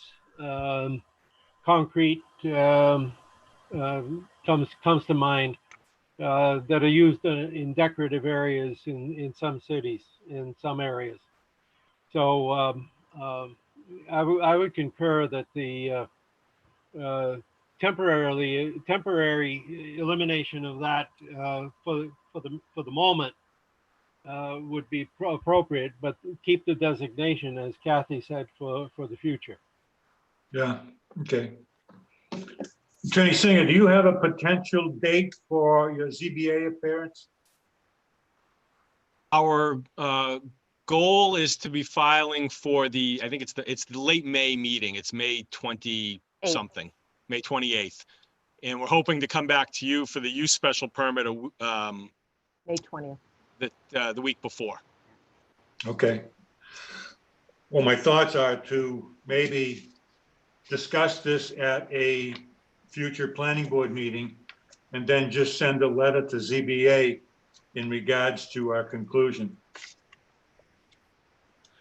That would be fine. I mean, you know, we will hopefully be before you on May 20th, which may be your next, you might have another meeting before then, but we'll be before you hopefully on the 20th, and then as again, the ZBA is the 28th, so that would be fine.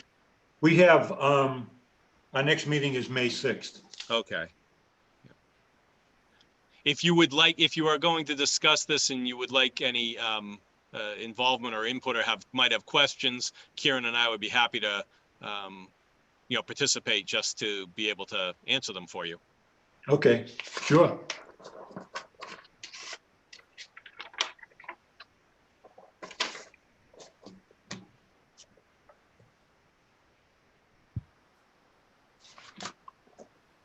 Okay, anything else from the board? Kathy?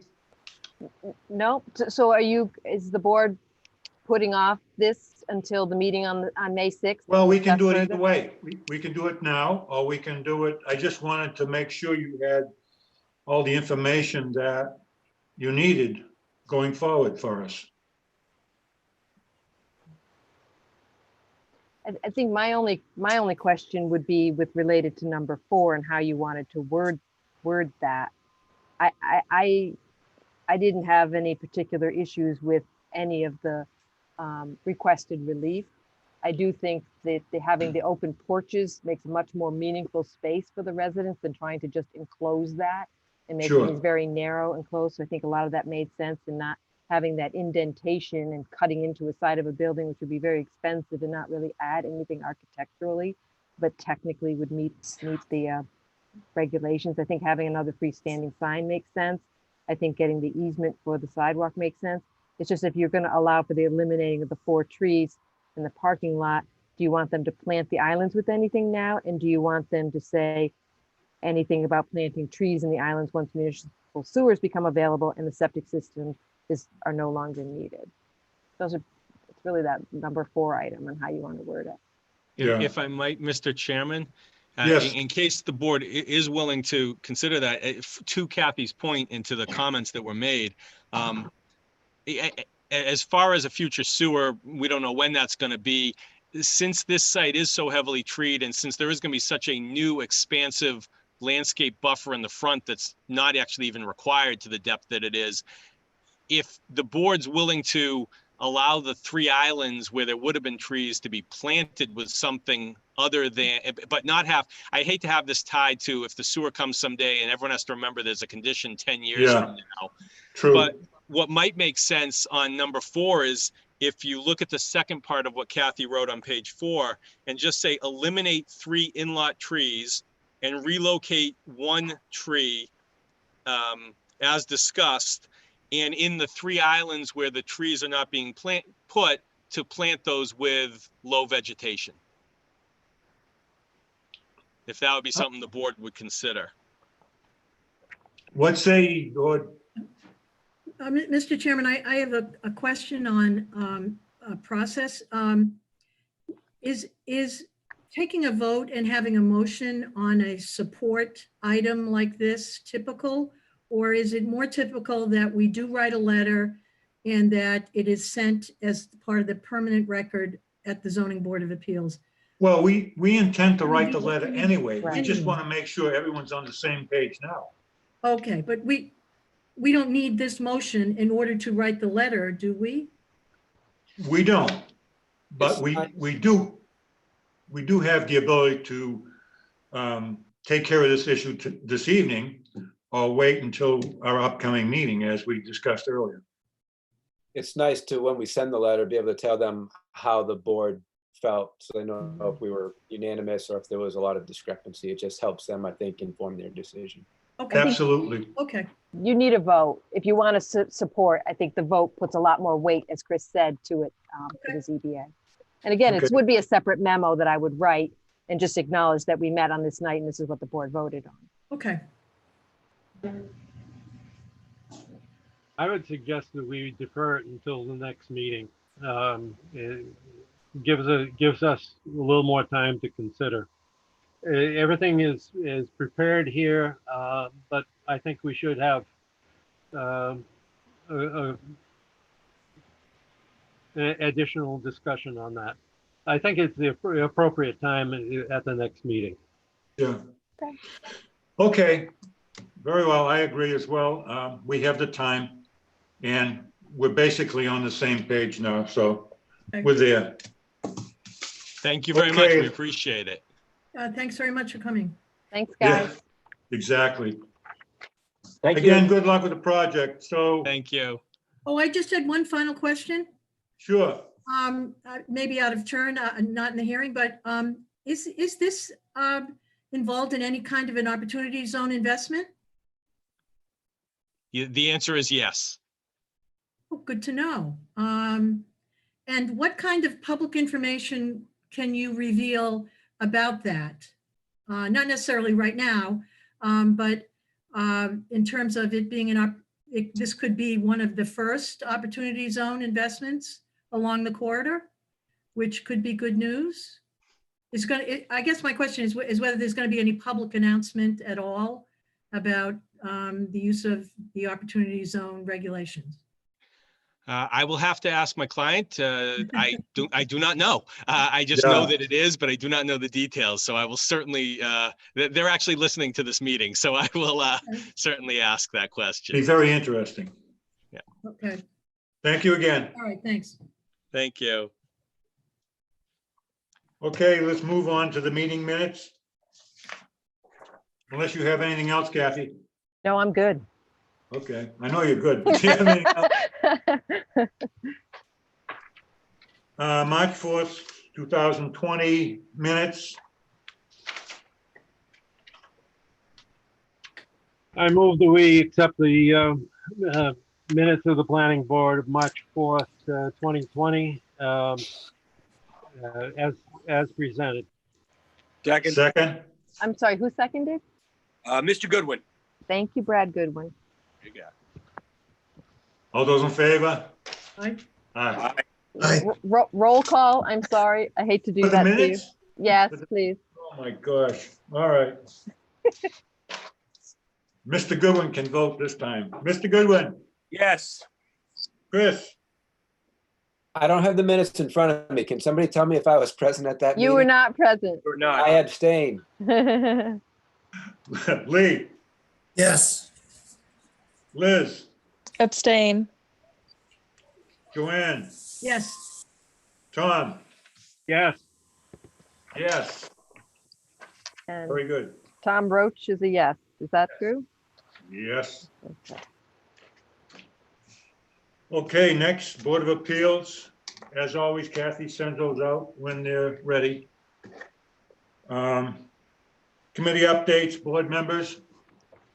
Been kind of slow with committees and boards. Board member items? I did want to mention on the, my membership on the Community and Economic Development Committee. We did meet last week. Yes. And a fair amount of time was spent on the re-entry of our tourism industry post COVID-19 and the work that the chamber is promoting and trying to get together. We've tapped a couple of resources where major tourist areas are working on plans to help their local motels, hotels, restaurants kind of reemerge.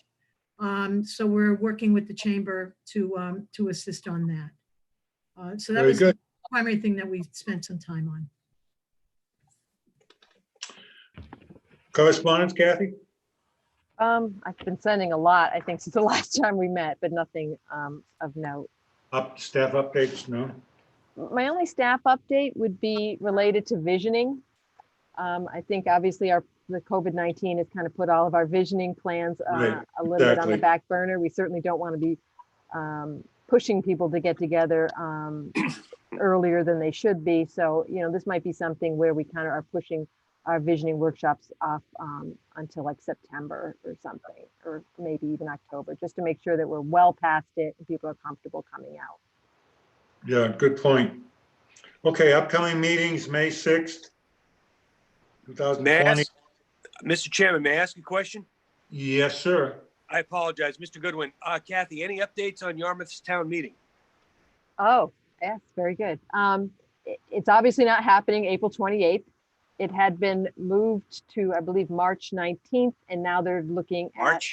I'm sorry, May, and now they're looking at moving it to June. I don't know whether they did anything at the Board of Selectmen meeting last night to move to annual town meeting. And the financial year ends June 30th, correct?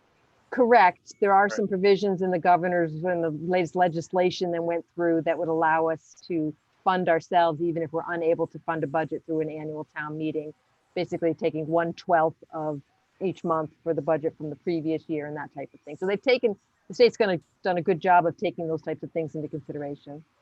Very good. Okay. Motion adjourned. So moved. Second. Second. All those in favor? Oh, wait a minute. Tom Barron. That was me that made the motion. Yeah. Needs a roll Okay. call. Roll call. Yes. Joanne, Yes. Lee, Yes. Liz, Yes. Chris, Yes. Brad. Yes. Thank you all. Kathy. Well done. Thank you, guys. Oh, Stay Thank you, happy, thank you. stay Yes. healthy. God bless y'all. stumbled Yeah, through. we did it. With electrical glitches and all. Stay safe. Yeah. Thank you, everyone. Good Bye, night. guys. Night. Good night. Good night. Thank you to my co-host. Yes. Thank you, Kelly. You're welcome. Thank you. She's so Thanks, Kelly. Bye.